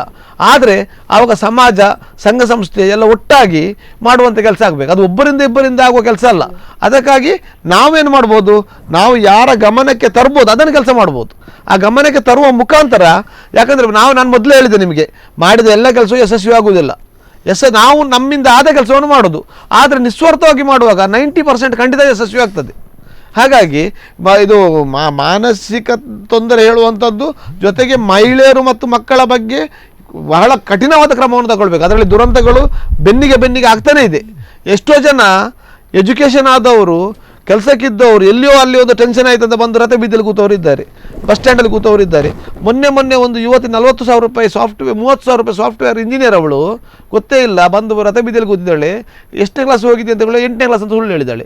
ಕಡೆಗೆ ಪೊಲೀಸ್ ಮುಖಾಂತರ ಆಕೆಗೆ ನಾವು ಪುನರ್ವಸತಿ ಕೊಟ್ಟಾಗ ಗೊತ್ತಾಯಿತು, ಅವಳು ಎಂಕ್ವೈರಿ ಮಾಡುವಾಗ ಅವಳು ಒಂದು ಇಂಜಿನಿಯರ್ ಆಗಿ ಬೆಂಗಳೂರಲ್ಲಿ ಕೆಲಸ ಮಾಡ್ಕೊಂಡಿದ್ದವಳು. ಇದಂದರೆ ಒಂದು ನಮ್ಮಲ್ಲಿ ದುಡಿದಿದ್ದೇವೆ ಬಿಟ್ಟರೆ ಸಂಸ್ಕೃತಿ ಇಲ್ಲದೆ ಇರುವುದು, ಬಂದ ಕಷ್ಟವನ್ನು ಎದುರಿಸಲು ಸಾಧ್ಯವಿಲ್ಲದೆ ಇರುವುದು, ಬದುಕಿನಲ್ಲಿ ತಂದೆ ತಾಯಿಗಳು ಮಕ್ಕಳಿಗೆ ದುರಂತವನ್ನು ಎದುರಿಸುವ ಬಗ್ಗೆ ಮಾಹಿತಿ ನೀಡದೇ ಇರುವುದು, ಇವತ್ತಿನ ಶಿಕ್ಷಣದಲ್ಲಿ ಕೇವಲವಾಗಿ ಎಲ್ಲವೂ ಕೂಡ ವ್ಯಾಪಾರವಾಗಿ ಹೋಗಿದೆ. ನಿಜವಾದ ನಿಸ್ವಾರ್ಥ ಶಿಕ್ಷಣ ಇಲ್ಲ. ಇದೆಲ್ಲ ಯುವಕರ ಮೇಲೆ ಬೀಳ್ತಾ ಇದೆ. ಜೊತೆಗೆ ಮಾದಕ ದ್ರವ್ಯ, ಮದ್ಯ ವ್ಯಸನ, ಕೆಲವೊಂದು ಚಟಕ್ಕೆ ಬೀಳುವುದು, ಕೆಲವೊಂದು ವಾಹನ, ವೆಹಿಕಲ್ ಅಥವಾ ಒಂದು ರೀತಿಯ ಪ್ರೆಸ್ಟೇಜ್ನಲ್ಲಿ ಬದುಕಬೇಕಂತ ಹೇಳೋದು, ಇದೆಲ್ಲ ಮನೋರೋಗಕ್ಕೆ ಕಾರಣ. ಇವತ್ತು ನೋಡಿ, ಎಷ್ಟೋ ಜನ ಸಾಫ್ಟ್ವೇರ್ ಇಂಜಿನಿಯರ್ನವರು 50, 60, 70 ಸಾವಿರ ಸಂಬಳ ಮಾಡಿದ್ದಾರೆ. ನಾಳೆ ಆ ಸಾಫ್ಟ್ವೇರ್ ಕಂಪನಿ ಮುಚ್ಚಿತ ಅಥವಾ ಕೆಲಸ 20 ಸಾವಿರಕ್ಕೆ ಸಂಬಳಕ್ಕೆ ಬಂತ, ಅವಳು 20 ಸಾವಿರಕ್ಕೆ ಅವರು ರೆಡಿ ಇರುವುದಿಲ್ಲ. ಅದಕ್ಕಾಗಿ ನಮ್ಮ ಅಮೆರಿಕದ ಅಧ್ಯಕ್ಷರ ಮಗಳು ಒಂದು ಹೋಟ್ಲಲ್ಲಿ ಕೂಡ ಕೆಲಸ ಮಾಡಿದಾರಂತೆ. ಅವ್ರಿಗೆ ಮಾಡಬೇಕಂತ ಇಲ್ಲ. ಅಂದರೆ ನಾವು ಬದುಕಿನಲ್ಲಿ ಯಾವ ದುರಂತಕ್ಕೂ ಎದುರಿಸಲಿಕ್ಕೆ ರೆಡಿಯಾಗಿರ್ಬೇಕೆಂಬ ಅರ್ಥ ಇಲ್ಲ. ಅದು ಇಲ್ಲ ಅಂತ ಇದ್ರೆ ನಾವು ಮಾನಸಿಕ ದುರಂತಕ್ಕೆ ಖಂಡಿತ ತುತ್ತಾಗ್ತೇವೆ. ಓಕೆ ಸರ್, ಈಗ ಸಮಾಜಕ್ಕೆ ಯಾವ ರೀತಿ ಅವೇರ್ನೆಸ್ ಕೊಡ್ಬೋದು ಈ ಸಾಮಾಜಿಕ ಕಾರ್ಯದಲ್ಲಿ? ಸಮಾಜಕ್ಕೆ ಅಂತ ಹೇಳಿದರೆ, ಮೊದಲಾಗಿ ನಮ್ಮ ಯುವ ಜನರಿಗೆ, ಯುವ ಪೀಳಿಗೆಗೆ ಡ್ರಗ್ಸ್, ಗಾಂಜಾ ಮತ್ತು ನಿಮ್ಮ ಆಲ್ಕೋಹಾಲು ಅದನ್ನೆಲ್ಲ ಹೊರತುಪಡಿಸಿದರೆ ಎಲ್ಲವೂ ನಮ್ಮ ಸಮಾಜದಲ್ಲಿ ಒಳ್ಳೇದು ಮಾಡಲಿಕ್ಕೆ ಸಾಧ್ಯತೆ. ಈಗ ಮಕ್ಕಳಲ್ಲಿ ನೋಡಿ, ಈಗ ಕಾಲೇಜಿಗೆ 10ನೇ ಕ್ಲಾಸಲ್ಲೇ ಶುರು ಮಾಡ್ತಾರೆ ಮಕ್ಕಳು. ಎಲ್ಲಿ ಗೂಡಂಗಡಿಗಳಿವೆ ಅಲ್ಲಿ ಡ್ರಗ್ಸ್, ಅದು ಏನು ಗಾಂಜಾ ಬೇಕಾ, ಡ್ರಗ್ಸ್ ಬೇಕಾ. ನಾನು ಒಮ್ಮೆ ಆ ಡ್ರಗ್ಸ್ ಮಾಫಿಯಾಕ್ಕೆ ನಾವು ಒಂದು ಅವೇರ್ನೆಸ್ಸಿಗೋಸ್ಕರ ನಾವು ಒಂದು ಜಾಥಾ ಮಾಡಿದ್ದು. ಸಾಧಾರಣ ಒಂದು 5,000 10,000 ಮಕ್ಕಳು, ನಾನು ಡ್ರಗ್ಸ್ ಸೇವನೆ ಮಾಡಿದರೆ ಈ ರೀತಿ ಆಗ್ತದೆ, ಮದ್ಯ ಸೇವನೆ ಮಾಡಿದ ಈ ರೀತಿ ಆಗ್ತದೆ ಆ ದೃಷ್ಟಿಯಿಂದ ಒಂದು ಅಣುಕು ಆಗಿ ನಾನು ಒಂದು ಪ್ರದರ್ಶನ ಮಾಡಿದ್ದೇನೆ. MGM ಕಾಲೇಜಿನಿಂದ ಅಜ್ಜರ ಗಾರ್ಡ್ನವರೆಗೆ ನಾನು ನಡೆದುಕೊಂಡು ಹೋಗಿದ್ದೇನೆ. ಯಾಕಂತ ಹೇಳಿದ್ರೆ ಜನರಿಗೆ ಈ ರೀತಿ ಆದರೆ ಈ ರೀತಿ ಆಗ್ತದೆ, ಈ ರೀತಿ ಇದ್ದರೆ ಈ ರೀತಿ ಆಗ್ತದೆ ಎಂಬ ಜನರಿಗೆ ಒಂದು ತಿಳುವಳಿಕೆ ಮೂಡಿಸೋದಕ್ಕೋಸ್ಕರ ನಾನು ಆ ವೇಷವನ್ನು ಹಾಕಿಕೊಂಡು ನಾನು ಹೋಗಿದ್ದೇನೆ. ಆದರೂ ಜನರು ಇಲ್ಲಿ ಸುಧಾರಿಸುವ ಕ್ರಮ ಇಲ್ಲ. ಯಾಕಂತ ಹೇಳಿದ್ರೆ ಈಗ ಇತ್ತೀಚೆಗೆ ಉಡುಪಿಯಲ್ಲಿ, ಮಣಿಪಾಲದಲ್ಲಂತೂ ಬಹಳಷ್ಟು ಜನರು ಈ ಮಾಫಿಯಾಕ್ಕೆ ಬಲಿ ಬಿದ್ದು ಎಲ್ಲ ರೀತಿಯ ತನ್ನ ಜೀವನವನ್ನೇ ಕಳ್ಕೊಳ್ಳುವಂಥ ಒಂದು ಪರಿಸ್ಥಿತಿಯಲ್ಲಿ ಇದ್ದಾರೆ. ಅದನ್ನು ತಡೆಗಟ್ಟಬೇಕು. ಅದನ್ನು ಇರ್ಬೋದು. ತಡೆಗಟ್ಟಬೇಕಾದ್ರೆ ಇದಕ್ಕೆ ವಿಧಾನ ಯಾವುದು ಇದು ಬೇಕಾಗುವಂಥ ಇಲ್ಲಿ ನಮ್ಮ ಸರ್ಕಾರದಿಂದ ಇದೆ, ಅದನ್ನು ಉಪಯೋಗಿಸ್ಕೊಳ್ಳೋದಿಲ್ಲ. ಸರ್ಕಾರದಲ್ಲಿ ಇದ್ದರೂ ಕೂಡ ಸರ್ಕಾರದ ಇದಕ್ಕೆ ಯಾರು ಎಲ್ಲಿ ಇದ್ದಾರೆ ಎಂಬ ತಿಳುವಳಿಕೆಯನ್ನು ಕೊಟ್ಟು ಅದನ್ನು ಇದಕ್ಕೆ ಇದು ಮಾಡೋದಿಲ್ಲ. ಯಾಕಂತ ಹೇಳಿದ್ರೆ ಮೊನ್ನೆ ಒಂದು ಹೆಂಗಸು ನನಗೆ ಬಸ್ ಸ್ಟ್ಯಾಂಡಿಂದ ಫೋನ್ ಮಾಡಿತ್ತು. ಸರ್, ನಮಗೆ ಇಲ್ಲಿ ಶಾಲೆಗೆ ಇಲ್ಲಿ ಹೋಗ್ಲಿಕ್ಕೆ ಆಗೋದಿಲ್ಲ, ನಮ್ಮ ಮೈ ಮೇಲೆ ಬೀಳ್ತಾರೆ ಮದ್ಯ ಸೇವನೆ ಮಾಡಿ ಅಂತ ಹೇಳಿದಕ್ಕೆ ನಾನು ಹೇಳಿದೆ, ಏನು ಮಾಡಿದೆ ಅಂತ ಹೇಳಿದ ಕೇಳಿ ನಾನು ಆದಿತ್ಯವಾರ ದಿವಸ ಹೇಳಿದೆ. ನನ್ನ ಹತ್ರ ಆದಿತ್ಯವಾರ ದಿವಸ ನಾನು ಅಬಕಾರಿ ಇನ್ಸ್ಪೆಕ್ಟರ್ದ ನಂಬರ್ ತಗೊಂಡು ಅವರಿಗೆ ಫೋನ್ ಮಾಡಿದೆ. ಸರ್, ನಾನು ಹೀಗೆ ನಿತ್ಯಾನಂದ ಒಳಗಡೆ ಅಂತ ಮಾತಾಡೋ ಸರ, ಸರ್ವಿಸ್ ಪಟ್ಟಣ ಕೆಳಗಡೆ ಏನು ಬೆಳಿಗ್ಗೆ 6 ಗಂಟೆಯಿಂದ ಏನು ಮದ್ಯ ಮಾರಾಟ ಮಾಡ್ತಾರಂತೆ, ಇದಕ್ಕೆ ಕಡಿವಾಣ ಹಾಕಬೇಕು. ಯಾಕಂತ ಹೇಳಿದರೆ ಅಲ್ಲಿ ಮಕ್ಕಳನ್ನು ಶಾಲೆಗೆ ಹೋಗಲಿಕ್ಕೆ ಬಿಡುವುದಿಲ್ಲ, ಹೆಂಗಸರಿಗೆ ಹೋಗಲಿಕ್ಕೆ ಬಿಡುವುದಿಲ್ಲ, ಮೈ ಮೇಲೆ ಬೀಳ್ತಾರೆ ಅಂತ ಹೇಳಿದಕ್ಕೆ ಅವರು ಸರ್ ನಾನು ಖಂಡಿತ ನಾನು ಮಾಡ್ತೇನೆ ಅಂತ ಹೇಳಿಬಿಟ್ಟು ಅದಕ್ಕೆ ನಾನು ಈಗ ಜಿಲ್ಲಾಧಿಕಾರಿ ಅವರಿಗೆ ಅವರ ಅಬಕಾರಿ DC ಅವರಿಗೆ ನಾನು ಈಗ ಮನವಿಯನ್ನು ಮಾಡಬೇಕಂತೇಳಿ ನಾನೀಗ ಹೊರಟಿದ್ದೇನೆ. ಯಾಕಂತ ಹೇಳಿದ್ರೆ ಇಂಥ ಒಂದು ಅಧಿಕಾರಿಗಳಿಂದ ಜನರು ಹಾಳಾಗುವ ಸಾಧ್ಯತೆ ಇದೆ. ಅಲ್ಲಿ ರಾಶಿ ಬೀಳ್ತಾರೆ ಬೆಳಿಗ್ಗೆ 6ವರೆಗೆ. ಕಾನೂನು ಪ್ರಕಾರ 10 ಗಂಟೆಯಿಂದ ಏನು ಇದೆ ಆ ಕಾನೂನು ಪ್ರಕಾರ ಇರೋದು, ಇದು 6 ಗಂಟೆಗೆ ಶುರು ಮಾಡ್ತಾರೆ. ಆವಾಗ ಹಾಳಾಗೋದು ಯಾರು? ಮಕ್ಕಳು. ಅಂಥ ಒಂದು ಕಡಿವಾಣ ಹಾಕಲಿಕ್ಕೆ ಯಾರು ಬೇಕು? ಅಧಿಕಾರಿಯವರು ಕೂಡ ಮುಖ್ಯ ಬೇಕು. ಅಧಿಕಾರಿಯವರೇ ಈ ರೀತಿ ಮಾಡಿದರೆ ಜನರು ಎಲ್ಲಿ ಬದುಕಲಿಕ್ಕೆ ಸಾಧ್ಯತೆ ಎಂದೇ ಒಂದು ಪ್ರಶ್ನೆ. ಅದೇ ವಿಶ್ವೇಶ್ವರದ್ದು ಕೂಡ ಹೇಳೋದಾದ್ರೆ, ಯಾಕಂತ ಹೇಳಿದ್ರೆ ಇಂಥದಕ್ಕೆ ನಾವೆಲ್ಲ ಕಡಿವಾಣ ಹಾಕಬೇಕು. ಇಂಥದಕ್ಕೆಲ್ಲ ಮೊದಲಾಗಿ ಅದು ಎಲ್ಲವೂ ಈ ಡ್ರಗ್ಸ್ ಮಾಫಿಯಾ ಎಲ್ಲ ಹೋದರೆ ಜನಸಾಮಾನ್ಯರು ಒಳ್ಳೆದಾಗ್ತಾರೆ ಅನ್ನೋದು ನನ್ನ ಭಾವನೆ. 50% ಕ್ರೈಮ್ ಆಗುದೇ ಡ್ರಗ್ಸ್ ಮಾಫಿಯಾದಲ್ಲಿ. ಎಸ್ ಅದೇ ಸರ್. ಈಗ ಸಮಾಜ ಕಾರ್ಯದಲ್ಲಿ ಈಗ ಇಲಾಖೆ ಯಾವ ರೀತಿ ಸ್ಪಂದಿಸಬೇಕಾಗುತ್ತೆ ನೋಡಿ. ಈಗ ಪುನರ್ವಸತಿ ಕೇಂದ್ರ ಇರ್ಬೋದು, ಅನಾರೋಗ್ಯದಲ್ಲಿರ್ಬೋದು, ರಸ್ತೆ ಬೀದಿಯಲ್ಲಿ ಬಿದ್ದವರು ಇರ್ಬೋದು, ಸಮಾಜದ ಕಟ್ಟಕಡೆಯ ವ್ಯಕ್ತಿ ಇರ್ಬೋದು, ಅದಕ್ಕೆ ಅನುಗುಣವಾಗಿ ಇವರೊಂದು ಸ್ಪಂದನೆ ಕೊಡಬೇಕು. ಈಗ ಉಡುಪಿಯಲ್ಲಿ ನೋಡಿ, ಮಹಿಳೆಯರಿಗೆ ತುರ್ತು ಆಗಿ ಪುನರ್ವಸತಿ ಕೇಂದ್ರ ಇಲ್ಲ, ಮನೋರೋಗಿಗಳಿಗೆ ಪುನರ್ವಸತಿ ಕೇಂದ್ರಗಳಿಲ್ಲ, HIV ಪೀಡಿತರ ಮಕ್ಕಳಿಗೆ ಪುನರ್ವಸತಿ ಕೇಂದ್ರಗಳಿಲ್ಲ. ಇವರನ್ನೆಲ್ಲ ಎಲ್ಲಿ ಹಾಕಬೇಕು? ಮಾನಸಿಕ ಇದ್ದವರಿಗೆ ಇಲ್ಲಿ ತೆಗೆದಿದ್ದಾರೆ. ಅಂತಹ ಪರಿಸ್ಥಿತಿ ಇರುವಾಗ ಜಿಲ್ಲಾಡಳಿತ ಕೂಡ ಜನಸಾಮಾನ್ಯರಿಗೆ ಒಂದು ನೆಮ್ಮದಿಯಿಂದ ಬದುಕುವ ರೀತಿ, ಒಂದು ಎಲ್ಲಿ ಕೂಡ ಒಂದು ಗಲಾಟೆ ಆಗದ ರೀತಿ ಧೈರ್ಯದಿಂದ ತಿರುಗಿಸುವಂಥ ಒಂದು ಧೈರ್ಯವನ್ನು ಕೊಡುವಂಥ ವಿಷಯ ಆಗಬೇಕು. ಕೆಲವು ಸರ್ತಿ ಜನಸಾಮಾನ್ಯರು ತುಂಬ ವಿಷಯದ ಹೆದರಿ ಹೋಗ್ತಾರೆ. ಇವತ್ತು ಕೆಲವೊಂದು ಕಡೆಯಲ್ಲಿ ನೋಡಿ, ಆಕ್ಸಿಡೆಂಟ್ ಆಗುವುದು ಅಥವಾ ಇನ್ನೊಂದು ದುರಂತ ಅಥವಾ ಹಲ್ಲೆ, ಇದನ್ನೆಲ್ಲ ನಿಲ್ಲಿಸುವ ಬಗ್ಗೆ ಇಲಾಖೆ ಒಂದು ನಿಜವಾದ ಜನಜಾಗೃತಿ ಮಾಡಬೇಕು. ತೊಂದರೆ ಮಾಡಿದವನಿಗೆ ಏನಾಗ್ತದೆ, ಡ್ರಗ್ಸ್ ಮಾಫಿಯಾ ಡ್ರಗ್ಸ್ ಸೇವನೆ ಮಾಡಿದವನ ಪರಿಸ್ಥಿತಿ ಏನಾಗಿದೆ, ಅವನ ಜೀವನ ದುರಂತ ಏನಾಗಿದೆ, ಅಪರಾಧ ಮಾಡಿದವನ ದುರಂತ ಏನಾಗಿದೆ, ಅವ ಜೈಲಿನಲ್ಲಿ ಹೇಗೆ ಕೊಳ್ತಿದ್ದಾನೆ, ಇದನ್ನೆಲ್ಲ ಸಮಾಜಕ್ಕೆ ಲೈವ್ ಆಗಿ ತೋರಿಸುವಂಥ ಕೆಲಸ ಮಾಡಿದರೆ ನಮ್ಮ ಸಣ್ಣ ಯುವಕರು ಖಂಡಿತ ಅದನ್ನು ಹಾಗೆ ಮಾಡಿದರೆ ನಾಳೆ ನಮ್ಮ ಪರಿಸ್ಥಿತಿ ಹೀಗೆ ಆಗ್ಬೋದು ಅಂತ ಹೇಳ್ತಾರೆ. ಖಾಲಿ ಪುಸ್ತಕದಲ್ಲಿ ಬರೆದದ್ದು ಕೊಟ್ಟರೆ ಅದು ಗೊತ್ತಾಗೋದಿಲ್ಲ, ಅದು ಪ್ರಾಕ್ಟಿಕಲ್ ಅಲ್ಲ. ಪ್ರಾಕ್ಟಿಕಲ್ ಆಗಿ ತೋರಿಸ್ಬೇಕು ಅದನ್ನು ನಮ್ಮ ಯುವಕರಿಗೆ, ನಮ್ಮ ಯುವ ಶಕ್ತಿಗೆ. ಜೊತೆಗೆ ಅವರು ತಪ್ಪು ಮಾಡದ ಹಾಗೆ, ಮಾದಕ ದ್ರವ್ಯವನ್ನು ನೋಡದ ಹಾಗೆ, ಮತ್ತು ಸರಳ ಜೀವನವನ್ನು ಬದುಕುವ ಹಾಗೆ, ಸಂಸ್ಕೃತಿಯನ್ನು ಕಲಿಸುವ ರೀತಿಯಲ್ಲಿ ಬದುಕಿ ಬಂದವ ಏನು ಮಾಡ್ತಾನೆ, ಮತ್ತು ಜೊತೆಗೆ ನಾವು ನಮ್ಮ ಹೋರಾಟ ಮಾಡಿದವರು, ಕ್ರಾಂತಿಕಾರಿ ವೀರರು, ಸಮಾಜಕ್ಕಾಗಿ ತ್ಯಾಗ ಮಾಡಿದವರು ಬೇಕಾದಷ್ಟು ಜನ ಇದ್ದಾರೆ. ರಿಯಲ್ ಹೀರೋಗಳನ್ನು ಕೊಡಬೇಕು. ಒಬ್ಬ ರೈತ ಇರ್ಬೋದು, ಒಬ್ಬ ಪೊಲೀಸ್ ಆಫೀಸರ್ ಇರ್ಬೋದು, ಒಬ್ಬ ಶಿಕ್ಷಕ ಇರ್ಬೋದು, ರಿಯಲ್ ಹೀರೋಗಳು. ಅವರ ವಿಷಯಗಳನ್ನು ಮಾಡಬೇಕು. ಬಿಟ್ಟರೆ ನಾವು ಬೇಡದಿದ್ದ ಸ್ಟೋರಿಗಳನ್ನು ಮಕ್ಕಳಿಗೆ ಹೇಳ್ಕೊಂಡು, ಬೇಡದಿದ್ದ ಕಥೆಗಳನ್ನು ಹೇಳ್ಕೊಂಡು ಮಾಡ್ಕೊಂಡಿದ್ರೆ ಖಂಡಿತ ಅದರಲ್ಲಿ ಪ್ರಯೋಜನ ಇಲ್ಲ. ಬದುಕುವ ದಾರಿಯನ್ನು ಕೊಡಬೇಕು. ಮತ್ತು ಎಲ್ಲರೂ ಕೂಡ ಡಾಕ್ಟರೇ ಆಗೋದಿಲ್ಲ, ಎಲ್ಲರೂ ಕೂಡ ಇಂಜಿನಿಯರೇ ಆಗೋದಿಲ್ಲ. ನಾವು ಅದನ್ನೇ ಒಂದು ಒತ್ತಡ ಹಾಕುವ ಪ್ರಶ್ನೆ ಅಲ್ಲ. ಮತ್ತು ಜನಸಾಮಾನ್ಯರ ಒಂದು ಕಷ್ಟಕ್ಕೆ ನಮ್ಮ ಜಿಲ್ಲಾಡಳಿತ ಇರ್ಬೋದು, ಸಂಬಂಧಪಟ್ಟ ಇಲಾಖೆ ಇರ್ಬೋದು, ಒಂದು ಹೋಗೊಡ್ಬೇಕು. ಕೆಲಸ ಕಾರ್ಯಗಳು ಮಾಡುವಂಥ ಕೆಲಸ ಮಾಡಬೇಕು. ಒಂದು ರಕ್ಷಣೆ ಕೊಡುವಂಥದ್ದು, ಒಂದು ಅಸಹಾಯಕರು ಬಂದಾಗ, ಈಗ ನೋಡಿ ನಮ್ಮ ಉಡುಪಿ ಜಿಲ್ಲೆ ಆಗಿ 25 ವರ್ಷ ಆದರೂ ಜಿಲ್ಲಾಸ್ಪತ್ರೆ ಆಗಲಿಲ್ಲ. ನಾವು ಈಗ ಅಲ್ಲಿಯ ಸಿಬ್ಬಂದಿ ವೈದ್ಯರನ್ನು ದೂರದಲ್ಲ, ಅಲ್ಲಿ ಬೇಕಾದ ಮೂಲಭೂತ ಸೌಕರ್ಯ ಇಲ್ಲ. 24x7 ಶಸ್ತ್ರಚಿಕಿತ್ಸೆ ಕೊಠಡಿ ಇಲ್ಲ. ಆರ್ತೋಗೆ 2 ದಿವಸ, ಮೆಡಿಸಿನ್ನವರಿಗೆ 2 ದಿವಸ, ಅವರಿಗೆ 1 ದಿವಸ, ಹಾಗೆಲ್ಲ ಉಂಟು. ಹಾಗಾಗಿ ಸರ್ಕಾರದ ಜಿಲ್ಲಾಡಳಿತದ ಕೊರತೆಯಿಂದ ಅದೆಷ್ಟೋ ಜನರು ಅಸಹಾಯಕರಾಗಿ ಬೀಳ್ತಾ ಇದ್ದಾರೆ. ಇದನ್ನೆಲ್ಲ ನಮ್ಮ ಇಲಾಖೆ ಸರಿಪಡಿಸುವಂಥ ಕೆಲಸ ಆಗಬೇಕು. ಅಸಹಾಯಕರಿಗಿರ್ಬೋದು, ಕಷ್ಟದಲ್ಲಿರುವವರಿಗಿರ್ಬೋದು, ಅವರ ಕೆಲಸ ಕಾರ್ಯಗಳಿರ್ಬೋದು, ಮತ್ತು ಎಷ್ಟೋ ಸರ್ಕಾರದ ಕೊಡುಗೆಗಳಿದೆ. ಆ ಕೊಡುಗೆಗಳನ್ನು ಜನಸಾಮಾನ್ಯರಿಗೆ ಮುಟ್ಟಿಸುವಂಥದ್ದಾಗಬೇಕು. ಅದು ಯಾರಿಗೆ ನಿಜವಾಗಿ ಅದು ಅವನಿಗೆ ಯೋಗ್ಯತೆ ಇದ್ದವನಿಗೆ ಇರಬೇಕು. BPL ಕಾರ್ಡ್ ಯಾರು ಪಡಿಬೇಕು ಅವನೇ ಇರಬೇಕು. KG ಗಟ್ಟಲೆ ಚಿನ್ನ, ದೊಡ್ಡ ದೊಡ್ಡ ಐಷಾರಾಮ್ ಕಾರ್ ಇದ್ದವನಿಗೆ BPL ಕಾರ್ಡ್ ಅಲ್ಲ ಬೇಕು. ಪಡೆಯುವವನು ಕೂಡ ಸರ್ಕಾರದ ಪಿಂಚಣಿ ಇರ್ಬೋದು, ಸವಲತ್ತು ಪಡಿಬೇಕಾದ್ರೆ ಅವನಿಗೆ ಒಂದು ಇಂಥದ್ದೇ ಒಂದು ಇನ್ಸ್ಟ್ರಕ್ಷನ್ ಅಂತ ಇರ್ತದೆ. ಆ ಇನ್ಸ್ಟ್ರಕ್ಷನ್ ಪ್ರಕಾರವಾಗಿ ಕೊಡಬೇಕು. ಇವತ್ತು ನೋಡಿ, ಕೆಲವರಿಗೆ ಎಷ್ಟೋ ಜನರಿಗೆ ಒಂದು 2 ಸೆನ್ಸ್ ಜಾಗ ಇಲ್ಲ. ಕೆಲವರು ಸರ್ಕಾರದ ಎಕರೆಗಟ್ಟಲೆ ಜಾಗವನ್ನು ಕಬ್ಜೆ ಮಾಡಿ ಇಟ್ಕೊಂಡಿದ್ದಾರೆ. ಇದು ನಾಚೆಗೆ ಹಿಡಿತನ. ಎಷ್ಟೋ ಜನರು ಇವತ್ತು ಬಾಡಿಗೆ ಮನೆಯಲ್ಲಿ, ಒಂದು ಸಣ್ಣ ಡೇರೆಯಲ್ಲೆಲ್ಲ ಇದ್ದಾರೆ. ಅಂಥವರಿಗೆ ಒಂದು 2 ಸೆನ್ಸ್ ಜಾಗ ಕೇಳಿದವರು, ಅದನ್ನು ನಮ್ಮ ಸರ್ಕಾರಕ್ಕೆ ಕೊಡ್ಲಿಕ್ಕೆ ಆಗ್ತಾಯಿಲ್ಲ. ಅದನ್ನೆಲ್ಲ ಜಿಲ್ಲಾಡಳಿತ ಮಾಡಬೇಕು, ಇಲಾಖೆ ಮಾಡಬೇಕು. ಸರ್ಕಾರದ ಜಾಗವನ್ನು ನುಂಗಿ ಹಾಕಿದವರು ಎಷ್ಟೋ ಜನ ಇದ್ದಾರೆ. ಇದೆಲ್ಲ ನೋಡುವಾಗ ಬಹಳ ಬೇಸರ ಆಗ್ತದೆ. ಜನಸಾಮಾನ್ಯರನ್ನು ನಾವು ಸಮಾಜ ಏನಾಗಿದೆ ಅಂದರೆ, ಇವತ್ತು ಸಮಾಜ ಕಟ್ಟಕಡೆಯ ವ್ಯಕ್ತಿಗಳನ್ನು ಮ್ಯಾಕ್ಸಿಮಮ್ ಜನ ಕಡೆಗಣಿಸಿದ ಹಾಗೆ ಉಂಟು. ಖಂಡಿತ ಇದು ಕಡೆಗಣಿಸಬಾರ್ದು. ಜೊತೆಗೆ ನಮ್ಮ ಹಿರಿಯರನ್ನು, ತಂದೆ ತಾಯಿಯನ್ನು, ಮನೆಯ ಒಂದು ವೃದ್ಧರನ್ನು ಮನೆ ಅಧಿಕಾರದ ರಸ್ತೆಯಿಂದ ಹೊರಗಾಕಿದ್ದಾರೆ, ಸಮಾಜದಲ್ಲಿ ಬಿಟ್ಟಿದ್ದಾರೆ. ಅದರ ಬಗ್ಗೆ ಕಠಿಣ ಕ್ರಮವನ್ನು ಇಲಾಖೆ ತಗೊಳ್ಬೇಕು. ಕಠಿಣ ಕ್ರಮ ತಗೊಳ್ಳಿಕ್ಕೆ ಬೇಕಾದಷ್ಟು ಕಾನೂನಲ್ಲಿ ಅವಕಾಶ ಉಂಟು, ಅವ್ರು ತಗೊಳ್ತಾ ಇಲ್ಲ. ಇದು ತಪ್ಪು. ಇವತ್ತು ವೃದ್ಧರೆಲ್ಲ ರೋಡಿಗೆ ಬೀಳ್ತಾ ಇದ್ದಾರೆ. ಈ ಬಗ್ಗೆ 1-2 ಕೇಸ್ ಗಟ್ಟಿ ಮಾಡಿದರೆ 100 ಕೇಸ್ ಆಗುವಂಥದ್ದು ಉಳಿತದೆ.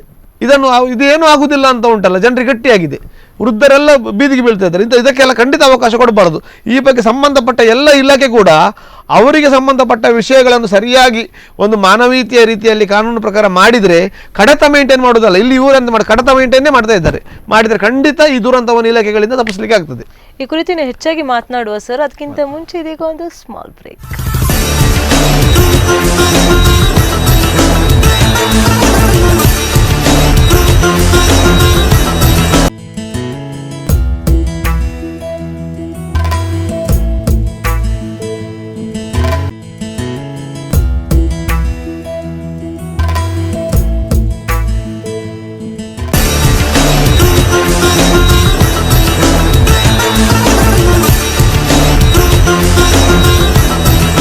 ನಂತರ ಸಾಮಾಜಿಕ ಸ್ಪಂದನ ವಿಶೇಷ ಕಾರ್ಯಕ್ರಮಕ್ಕೆ ಸ್ವಾಗತ. ನಮ್ಮ ಜೊತೆ ಸಾಮಾಜಿಕ ಕಾರ್ಯಕರ್ತರಾದ ವಿಶು ಶೆಟ್ಟಿ ಅವರು ಹಾಗೂ ನಿತ್ಯಾನಂದ ಒಳಕಾಡು ಅವರಿದ್ದಾರೆ. ಅವರ ಜೊತೆ ಸಾಮಾಜಿಕ ಕಾರ್ಯದ ಕುರಿತು ನಾವು ಮಾತನಾಡುವ. ಸರ್, ಈಗ ಏನಂದರೆ ಮಕ್ಕಳಲ್ಲಿ ಆಗಲಿ, ಕಾಲೇಜ್ ಸ್ಟೂಡೆಂಟ್ಸ್ ಹೆಚ್ಚಾಗಿ, ಕಾಲೇಜ್ ಸ್ಟೂಡೆಂಟ್ಸ್ ಆಗಲಿ, ಸ್ಕೂಲ್ ಮಕ್ಕಳೇ ಆಗಲಿ, ಯಾರೇ ಆಗಲಿ, ಪೇರೆಂಟ್ಸ್, ಪೋಷಕರು ಯಾವ ರೀತಿ ಅವರಲ್ಲಿ ನಿಗಾ ವಹಿಸಬೇಕಾಗುತ್ತೆ? ನೋಡಿ, ಇವತ್ತು ನಾವು ಮಕ್ಕಳು ಹುಟ್ಟಿದ ಕೂಡಲೇ central syllabus, state syllabus, CBS, IS, international ಸಿಲೆಬಸ್ಗೆಲ್ಲ ಹಾಕಿದ ಕೂಡಲೇ ನಮ್ಮದು ಕೆಲಸ ಮುಗಿಲಿಲ್ಲ. ನಮ್ಮ ಮಕ್ಕಳು ದೊಡ್ಡ ವ್ಯಕ್ತಿಯಾಗಿ ಹೊರಗೆ ಬರ್ತಾರೆ. ಇವರು ನಾವು ಕನಸಲ್ಲಿ ಎಣಿಸೋದು ಬೇಡ. ಮಕ್ಕಳ ಬಗ್ಗೆ ಪ್ರತಿದಿನ ಒಂದು ಅರ್ಧ ಗಂಟೆ ಆದರೂ ಮಕ್ಕಳೊಟ್ಟಿಗೆ ಮಾತಾಡುವಂಥದ್ದು. ಇವತ್ತು ಎಷ್ಟೋ ಜನ ಮಕ್ಕಳೊಟ್ಟಿಗೆ ಮಾತಾಡಲಿಕ್ಕೆ ತಂದೆ ತಾಯಿಗೆ ಪುರ್ಸೋತಿಲ್ಲ. ಏನಾಗಿದೆ, ವಿಚಾರ ಏನಾಗಿದೆ, ಏನಾದರೂ ತೊಂದರೆ ಉಂಟಾ, ಆ ಪ್ರೀತಿ ವಿಶ್ವಾಸನ ಕೊಡಬೇಕು. ಆ ಪ್ರೀತಿ ವಿಶ್ವಾಸ ಸರಿಯಾಗಿ ಕೊಡದೆ ಖಾಲಿ 80, 90, 95, 100 ಮಾರ್ಕ್ ಅಂತ ಹೇಳಿದರೆ ನಾವು ಎಣಿಸಿದಾಗೆ ಖಂಡಿತ ಆಗುವುದಿಲ್ಲ. ಮತ್ತು ಮಕ್ಕಳು ನಕಲಿ ಒಂದು ಪ್ರೀತಿ ವಿಶ್ವಾಸಕ್ಕೆ ಬಲಿಯಾಗ್ತಾರೆ. ರಿಯಾಲಿಟಿಯನ್ನು ಮಕ್ಕಳಿಗೆ ಕೊಡಬೇಕು. ಜೊತೆಗೆ ಮಕ್ಕಳನ್ನು ಗೊಂಬೆ ಹಾಗೆ ಸಾಕುವುದಲ್ಲ. ನಾವು ಬ್ಯಾಗ್ ಕೊಡಬಾರ್ದು, ಕಷ್ಟ ಕೊಡಬಾರ್ದು. ಮಕ್ಕಳು ಹೇಗೆ ಬಿದ್ದು ಎದ್ದು ಓಡಾಡಿ ಹೊರಡಬೇಕಾ, ಅದೇ ರೀತಿಯಲ್ಲಿ ಬಿದ್ದು ಎದ್ದು ಓಡಿದರೆ ಮಾತ್ರ ಮಕ್ಕಳಾಗಿ ಬೆಳೀತಾರೆ. ಇದು ನಾವು ಒಂದು ಮಿಷಿನ್ನಾಗೆ ಬೆಳೆಸುವಂಥ ಪ್ರಶ್ನೆ ಆಗಿದೆ. ಈಗ ಒಂದು ಯೂನಿಫಾರ್ಮ್ ಹಾಕಿ ಒಂದು ಬ್ಯಾಗ್ ಕೊಟ್ಟು ಬ್ಯಾಗನ್ನು ಕೂಡ ಮಕ್ಕಳು ಹಾಕಲಿಕ್ಕೆ ಇಡುವುದಿಲ್ಲ. ಕಷ್ಟ ಅಂದರೆ ಎಂಥದ್ದು, ಅನುಭವಿಸೋದಂದರೆ ಎಂಥದ್ದು. ಯಾಕಂದರೆ ನಾಳೆ ದುರಂತ ಯಾರಿಗೂ ಬಿಡಲಿಲ್ಲ. ನಾವು ಇವತ್ತು ಮಕ್ಕಳನ್ನು ಕೋಟಿಗಟ್ಟಲೆ ಮಾಡಿ ಡಾಕ್ಟರ್, ಇಂಜಿನಿಯರ್ ಮಾಡ್ಬೋದು. ಆದರೆ ಬಂದ ದುರಂತವನ್ನು ಎದುರಿಸೋದು ಹೇಗೆ? ಅವರ ಮಕ್ಕಳಿಂದ ದುರಂತ ಆಗೋದು ಬೇಡ. ಆದರೆ ದುರಂತ ಸಮಾಜದಲ್ಲಿ ಯಾರನ್ನು ಕೂಡ ಬಿಡಲಿಲ್ಲ. ಬಂದ ದುರಂತವನ್ನು ಎದುರಿಸುವ ತಾಕತ್ತು ನಮ್ಮ ಮಗನಿಗುಂಟಾ, ಆ ರೆಸಿಸ್ಟೆನ್ಸ್ ಪವರ್ ಉಂಟಾ? ಇವತ್ತು ಒಬ್ಬ ವೈದ್ಯನಾಗಿ ಎಷ್ಟೋ ಕಡೆ ವೈದ್ಯರಿಗೆ ಹಲ್ಲೆ ಆದ ಪ್ರಕರಣಗಳಿದೆ. ಇವರ ಮಗ ವೈದ್ಯನಾಗಿ ಹೋದರೆ ನಾಳೆ ಅವ ವೈದ್ಯನಾಗಿ ಬಂದಂಥ ಕಷ್ಟವನ್ನು ಎದುರಿಸಲಿಕ್ಕೆ ಸಾಧ್ಯ ಉಂಟಾ, ಅಥವಾ ಅವನ್ನೇನು ಹಾಕೊಳ್ತಾನ, ಅಥವಾ ಮಾನಸಿಕವಾಗಿ ಖಿನ್ನತೆಗೆ ಹೋಗ್ತಾನ? ಇದನ್ನು ಆಲೋಚನೆ ಮಾಡಬೇಕು. ಕೇವಲ ನಾವು ಒಂದು ಮಗನನ್ನು ಇದು ಮಾಡಿ ಪ್ರಶ್ನೆ ಅಲ್ಲ. ಮತ್ತು ಸರಳ ರೀತಿಯಿಂದ, ಮತ್ತು 10ರಿಂದ 20 ವರ್ಷ ತನಕ ಮಕ್ಕಳನ್ನು ಬಹಳ ಜಾಗ್ರತೆಯಿಂದ ಸಾಕಬೇಕು. ಈಗ ಪರಿಸ್ಥಿತಿ ಯಾವುದೇ ಒಂದು ಚಟಕ್ಕೆ ಬೀಳದ ಹಾಗೆ, ಕೆಟ್ಟ ಬುದ್ಧಿ ಬರದ ಹಾಗೆ, ತಮ್ಮಂತೆ ಮತ್ತೊಬ್ಬರು ಪ್ರೀತಿ ವಿಶ್ವಾಸದಿಂದ ಬೆಳೆಯುವ ಹಾಗೆ ಒಂದು ಸರಳ ರೀತಿಯ ಆಹಾರ ಪದ್ಧತಿ, ಜೊತೆಗೆ ಮಕ್ಕಳಿಗೂ ಕೂಡ ಒಂದು ಆಹಾರ ತಯಾರು ಮಾಡುವಂಥದ್ದು. ಇವತ್ತು ರೆಡಿಮೇಡ್ ಫುಡ್ ತಂದು ಕೊಟ್ಟೆ ಆಗಲಿಲ್ಲ. ಯಾವತ್ತು ನಾಳೆ ಒಂದು ದಿವಸ ಎಲ್ಲಿಯೂ ಆಹಾರ ಸಿಗದೇ ಇರ್ಬೋದು. ಮನೆಯಲ್ಲಿ ನಾವು ಒಲೆ ಉರಿಸಿ ಅನ್ನ ಮಾಡುವಂಥ ಪರಿಸ್ಥಿತಿ ಬರ್ಬೋದು. ಅದಕ್ಕಾಗಿ ಎಲ್ಲ ಸಿದ್ಧತೆಗಳನ್ನು, ಬರುವ ದುರಂತಗಳನ್ನು, ಕಷ್ಟಗಳನ್ನು ಪರಿಹರಿಸಿ ಅವರು ಅದನ್ನು ಎದುರಿಸುವಂಥ ಶಕ್ತಿಯನ್ನು ಕೊಟ್ಟು, ಒಂದು ವಿದ್ಯೆ ಬೇಕು, ಹೌದು, ವಿದ್ಯೆ ಒಟ್ಟಿಗೆ ಸಂಸ್ಕೃತಿ, ಗುರು ಹಿರಿಯರನ್ನು ಗೌರವಿಸುವುದು, ಕಷ್ಟದವರನ್ನು ಹೇಗೆ ಯಾವುದೇ ತಾರತಮ್ಯ ಇಲ್ಲದೆ ಇರುವುದು, ಮಕ್ಕಳ ಎದುರುಗಡೆ ನಾವು ಯಾವುದೇ ಒಂದು ಈ ಫೋನ್, ಸಾಮಾಜಿಕ ಜಾಲತಾಣದಲ್ಲಿ ತೇಲದೇ ಇರುವುದು. ಯಾಕಂದರೆ ಇವತ್ತು ತಂದೆ ತಾಯಿ ಮಕ್ಕಳಿಗಿಂತ ಜಾಸ್ತಿ ತೇಲ್ತಾ ಇದ್ದಾರೆ. ಆವಾಗ ಮಕ್ಕಳೇನು ಮಾಡಬೇಕು? ಮಕ್ಕಳನ್ನಿಟ್ಟು ಸೆಲ್ಫಿ ಹೊಡಿದು ತಂದೆ ತಾಯಿಗಳು. ಇದು ದೊಡ್ಡ ದುರಂತ. ಮಕ್ಕಳು ಆ ಮೊಬೈಲ್, ಸಾಮಾಜಿಕ ಜಾಲತಾಣಕ್ಕೆ ಎಷ್ಟು ಬೇಕು ಅಷ್ಟೇ ಹೋಗುವಾಗೆ ಮಾಡಬೇಕು. ಯಾಕಂದರೆ ಮುಂದಿನ ದಿನದಲ್ಲಿ ಈ ಸಾಮಾಜಿಕ ಜಾಲತಾಣ ಮತ್ತು ನಮ್ಮ ಮಾದಕ ದ್ರವ್ಯ ಅದು ಎರಡು ಬಹಳ ದುರಂತದ ವಿಷಯ. ಹಿಂದೆ ನಾನು ಎಷ್ಟೋ ಕಡೆ ಹೇಳ್ತೇನೆ, ಮೊದಲು ತಲ್ವಾರ್ ಹಿಡಿದವ ಪಿಸ್ತೂಲ್ ಹಿಡಿದವಾದರೂ ಸಮಾಜದ ಮುಖ್ಯವಾಹಿನಿಗೆ ಬರ್ತಾನೆ. ಈ ಮೊಬೈಲ್ ಮತ್ತು ಮಾದಕ ದ್ರವ್ಯಕ್ಕೆ ಎಡಿಕ್ಟ್ ಆದವ ಮುಖ್ಯವಾಹಿನಿಗೆ ಬರಲಿಕ್ಕೆ ಸಾಧ್ಯವೇ ಇಲ್ಲ. ಅವ ಎಡಿಕ್ಟ್ ಆಗದ ರೀತಿಯಲ್ಲಿ ಅವನನ್ನೊಂದು ಪೋಷಣೆ ಮಾಡುವ ಕೆಲಸ ಮಾಡೋದ್ರ ಮುಖಾಂತರ ಮಕ್ಕಳನ್ನು ಒಳ್ಳೆಯ ವ್ಯಕ್ತಿಗಳಾಗಿ ರೂಪುಗೊಳ್ಳುವ ಹಾಗೆ ಮಾಡಬೇಕಂತ ನನ್ನ ಒಂದು ಸಣ್ಣ ಅನಿಸಿಕೆ ಹೇಳ್ತೇನೆ. ಸರ್ ನೀವೇನು ಹೇಳ್ತೀರಾ? ಏನಂದರೆ ಈಗ ಈ ನಮ್ಮ ಮಕ್ಕಳಿಗೆ ಎಲ್ಲ ಈಗ ನೋಡಿ, ಈಗ ಶಾಲೆಗಳೆಲ್ಲ ಕಾಲೇಜುಗಳಿರಲಿ ಏನೇ ಇರಲಿ, ಹೈಫೈ ಕಾಲೇಜುಗಳು ಶಾಲೆಗಳು. ಈಗ ಸರ್ಕಾರಿ ಶಾಲೆಯಲ್ಲಿ 500 ರೂಪಾಯಿ ಕೊಡಲಿಕ್ಕಿದ್ರೆ ಇಲ್ಲಿ 50,000 ಕೊಡಬೇಕಾಗ್ತದೆ. LKG UKG ಕೂಡ 60,000 60,000 70,000 ಈಗ ಕೊಡಲಿಕ್ಕೆ ಮಕ್ಕಳಿಗೆ. ಆಗಿರುವ ಮಕ್ಕಳನ್ನು ಈಗ ಏನು ಮಾಡ್ತಾರೆ ಅಂತ ಹೇಳಿದ್ರೆ, ಮಕ್ಕಳ ತಂದೆ ತಾಯಿಯವರು ಇಬ್ಬರು ಕೆಲಸಕ್ಕೆ ಹೋಗ್ತಾರೆ. ತಂದೆ ತಾಯಿಯವರು ಕೆಲಸಕ್ಕೆ ಹೋಗೋ ಮೊದಲು ಮಕ್ಕಳನ್ನು ಶಾಲೆಗೆ ಎಲ್ಲಿ ಸೇರಿಸಬೇಕು, ಶಾಲೆ ಎಷ್ಟು ಗಂಟೆ ಬಿಡ್ತದೆ ಅಂತೇಳಿ ತಂದೆ ತಾಯಿಯವರು ಕೇಳ್ತಾರೆ. ಯಾಕೆ ಕೇಳ್ತಾರೆ ಅಂತ ಹೇಳಿದ್ರೆ, ಅವರಿಗೆ ಬಿಡೋದು 4:15 ಗಂಟೆಗೆ, ಇಲ್ಲಿ ಬರುವಾಗ 5 ಗಂಟೆ ಆಗ್ತದೆ. ಮಕ್ಕಳು 4:15 ಗಂಟೆ ಎಲ್ಲಿ ಶಾಲೆ ಬಿಡ್ತಾ ಅಲ್ಲಿ ಸೇರಿಸ್ತಾರೆ. ಯಾಕಂತ ಹೇಳಿದರೆ ಇಲ್ಲಿ ಅವರ ಕೆಲಸದ ಕಾರ್ಯ ಬೇಕು, ಮಕ್ಕಳು ಶಾಲೆ ಬೇಕು. ಅಲ್ಲಿಂದ ಬಂದು ಇಲ್ಲಿ ಮಕ್ಕಳನ್ನು ಹಿಡ್ಕೊಂಡು ಮಕ್ಕಳು ಏನು ಮಾಡ್ತಾರೆ, ಮಕ್ಕಳಿಗೆ ಬುದ್ಧಿವಾದ ಹೇಳುವಂಥ ಪ್ರಶ್ನೆ ಇಲ್ಲಿ ಬರುವುದಿಲ್ಲ. ಯಾಕಂತ ಹೇಳಿದರೆ ಅವರು ಕೆಲಸದಿಂದ ಬಂದು ಇಲ್ಲಿ ಅವರವರ ಕೆಲಸ ಮಾಡುವಾಗ ಮಕ್ಕಳಿಗೆ ಇಲ್ಲಿ ಟ್ಯೂಷನ್ ಹೋಗಬೇಕು, ಅದು ಮಾಡಬೇಕು, ಇದು ಮಾಡಬೇಕಂತ ಹೇಳುವಾಗ ಮಕ್ಕಳಿಗೂ ಒತ್ತಡ. ಎರಡೂ ರೀತಿಯ ಒಂದು ಒತ್ತಡದಲ್ಲಿ ಮಕ್ಕಳನಿಗೆ ಫ್ರೀ ಬಿಡಬೇಕು. ಯಾಕಂತ ಹೇಳಿದ್ರೆ ಅವರು ಕಲಿತಾರ ಬಿಡ್ತಾರ, ಒಳ್ಳೆ ಕೆಲಸ ಹೋಗ್ತಾರ, ಏನು ಮಾಡ್ತಾರ ಅದು ಅವರಿಗೆ ಬಿಟ್ಟಂಥದ್ದು. ಈಗ ಎಲ್ಲ ಬೈದರೂ ಆಗೋದಿಲ್ಲ, ಹೊಡೆದ್ರೂ ಆಗೋದಿಲ್ಲ, ಹೇಳಿದ್ರೂ ಆಗೋದಿಲ್ಲ. ಈಗ ಸಣ್ಣ ಸಣ್ಣ ಮಕ್ಕಳು ಹೇಳ್ತಾರೆ, ಏನಪ್ಪ ನಿನ್ನ ಬೈತಿ ಹೇಳ್ತಾರೆ. ಹಾಗೆ ಇವರು ಅಪ್ಪ ಏನು ಮಾಡ್ತಾರೆ, ಆವಾಗ ಬಂಗಾರದಾಗ ಮಗುವನ್ನು ನೋಡಬೇಕು. ಈಗ ಒಂದೇ ಮಗು 2 ಮಗು, ಮೊದಲಿನಾಗೆ ಡಜನ್ ಗಟ್ಟಲೆ ಮಗು ಇದ್ದರೆ ಯಾರು ಮಾಡೋದಿಲ್ಲ. ಈಗ ಹಾಗೆ ಇರುವಾಗ ಒಂದೊಂದು ಮಕ್ಕಳು ಇರುವಾಗ ಅವರು ಅಷ್ಟೇ ಒಂದು ಬಂಗಾರದ ರೀತಿಯಲ್ಲಿ ನೋಡುವಾಗ ಮಕ್ಕಳು ಕೂಡ ಅದೇ ರೀತಿಯಲ್ಲಿ ಹೋಗ್ತವೆ. ಒಳ್ಳೆಯ ರೀತಿಯ ಮಕ್ಕಳು ಇದ್ದಾರೆ, ಕೆಟ್ಟದಾಗುವ ಮಕ್ಕಳು ಇದ್ದಾರೆ. ಅವರವರ ಹಣೆ ಬರ ಅಂದರೆ ಬಿಟ್ಬಿಡೋಕೆ ಅಷ್ಟೇ. ಸರ್, ಈಗ ನಮ್ಮ ಈ ಸ್ಪಂದನಾ ಚಾನಲ್ 8ನೇ ವರ್ಷ ಪೂರೈಸಿ 9ನೇ ವರ್ಷಕ್ಕೆ ಪಾದಾರ್ಪಣೆ ಮಾಡ್ತಾ ಇದೆ. ಈಗ ಈ ನಮ್ಮ ಸ್ಪಂದನಾ ಚಾನಲ್ ಬಗ್ಗೆ ನಿಮ್ಮ ಅನಿಸಿಕೆ? ನೋಡಿ, 8ನೇ ವರ್ಷ ಪೂರೈಸಿ 9ನೇ ವರ್ಷ ಆಗುವಂಥ ಈ ಸಮಯದಲ್ಲಿ ನಾವು ದೇವರ ಹತ್ರ ಪ್ರಾರ್ಥನೆ ಮಾಡ್ತೇವೆ. ಯಾಕಂದರೆ ಇವತ್ತು ಸಮಾಜದ ಮುಖ್ಯವಾದ ಒಂದು ಅಸ್ತ್ರ ಮಾಧ್ಯಮ TV ಮಾಧ್ಯಮ ಮತ್ತು ದಿನಪತ್ರಿಕೆ. ಇವತ್ತು ನಮ್ಮ ಸ್ಪಂದನ ಮುಖಾಂತರ ಭಾಳಷ್ಟು ರಾಜಕೀಯ ಸಮಸ್ಯೆಗಳಿರ್ಬೋದು, ರಾಜಕೀಯ ವಿಷಯ ಇರ್ಬೋದು, ಆರ್ಥಿಕವಾಗಿರ್ಬೋದು, ಸಾಮಾಜಿಕವಾಗಿರ್ಬೋದು, ಜನನೊಂದವರ ಇರ್ಬೋದು, ಸಮಾಜದಲ್ಲಿ ಆಗುವ ನಾನಾ ರೀತಿಯ ವಿಷಯಗಳನ್ನು ನೇರವಾಗಿ ಸಮಾಜಕ್ಕೆ ಸ್ಪಷ್ಟವಾಗಿ ತೋರಿಸಿದ್ರಲ್ಲಿ ಸ್ಪಂದನ ಚಾನಲ್ ಕೂಡ ಒಂದು ಮುಖ್ಯವಾಗಿದೆ. ಜೊತೆಗೆ ಭಾಳಷ್ಟು ಜನಪರ ಕೆಲಸ ಕಾರ್ಯಗಳನ್ನು ಮಾಡಿದೆ, ಭಾಳಷ್ಟು ಜನರ ಅಸಹಾಯಕರ ನೋವಿಗೆ ಸ್ಪಂದಿಸಿದೆ. ಇಲ್ಲಿಂದ ಅಸಹಾಯಕರ ನೋವಿಗೆ ಸ್ಪಂದಿಸಿ ಜನಸಾಮಾನ್ಯರಿಂದ ಮತ್ತು ಸಾರ್ವಜನಿಕರಿಂದ ಭಾಳಷ್ಟು ನೊಂದ ಜನರಿಗೆ ಸಹಾಯವೂ ಬಂದಿದೆ. ಜೊತೆಗೆ ಎಲ್ಲ ವಿಚಾರಗಳನ್ನು ನೇರವಾಗಿ ದಿಟ್ಟವಾಗಿ ಕೂಲಂಕುಷವಾಗಿ ಚರ್ಚಿಸಿ ಸಮಾಜದ ಮುಂದೆ ಸಮಾಜದ ನಾಯಕರನ್ನು ಇರ್ಬೋದು, ಸಮಾಜ ಸೇವಕರನ್ನು ಇರ್ಬೋದು ತಂದು ಕರೆಸಿ ತಮ್ಮ ಅಭಿಪ್ರಾಯಗಳನ್ನು ಸಮಾಜಕ್ಕೆ ವ್ಯಕ್ತಪಡಿಸಿದೆ. ಖಂಡಿತ ಇಂತಹ ಒಂದು 8 ವರ್ಷ ಪೂರೈಸಿದ ಸಂದರ್ಭದಲ್ಲಿ ನಾನು ದೇವರ ಹತ್ರ ಪ್ರಾರ್ಥನೆ ಮಾಡ್ತೇನೆ, ಇನ್ನಷ್ಟು ಒಳ್ಳೆಯ ಕೆಲಸ ಕಾರ್ಯಗಳನ್ನು ಮಾಡುವಂಥ ಒಂದು ಶಕ್ತಿಯನ್ನು ಚಾನಲ್ಗೆ ದೇವರು ಕೊಡಲಿ. ಅದೇ ರೀತಿಯಲ್ಲಿ ಒಳ್ಳೆ ರೀತಿಯ ಕೆಲಸ ಕಾರ್ಯಗಳು ಚಾನಲ್ನ ಮುಖ್ಯಸ್ಥರಿಂದ ನಡೀಲಿ ಅಂತ ಶುಭ ಹಾರೈಸ್ತೇನೆ. ಸರ್, ತಮ್ಮ ಅನಿಸಿಕೆ ಹೇಳಿ. ಮೊತ್ತ ಮೊದಲಾಗಿ ನಾನು ಸ್ಪಂದನಾ ಚಾನಲ್ನ ಮುಖ್ಯಸ್ಥರಿಗೆ ಮತ್ತು ಸಿಬ್ಬಂದಿ ವರ್ಗದವರಿಗೆ ನನ್ನ ಅಭಿನಂದನೆ ಹೇಳ್ತೇನೆ.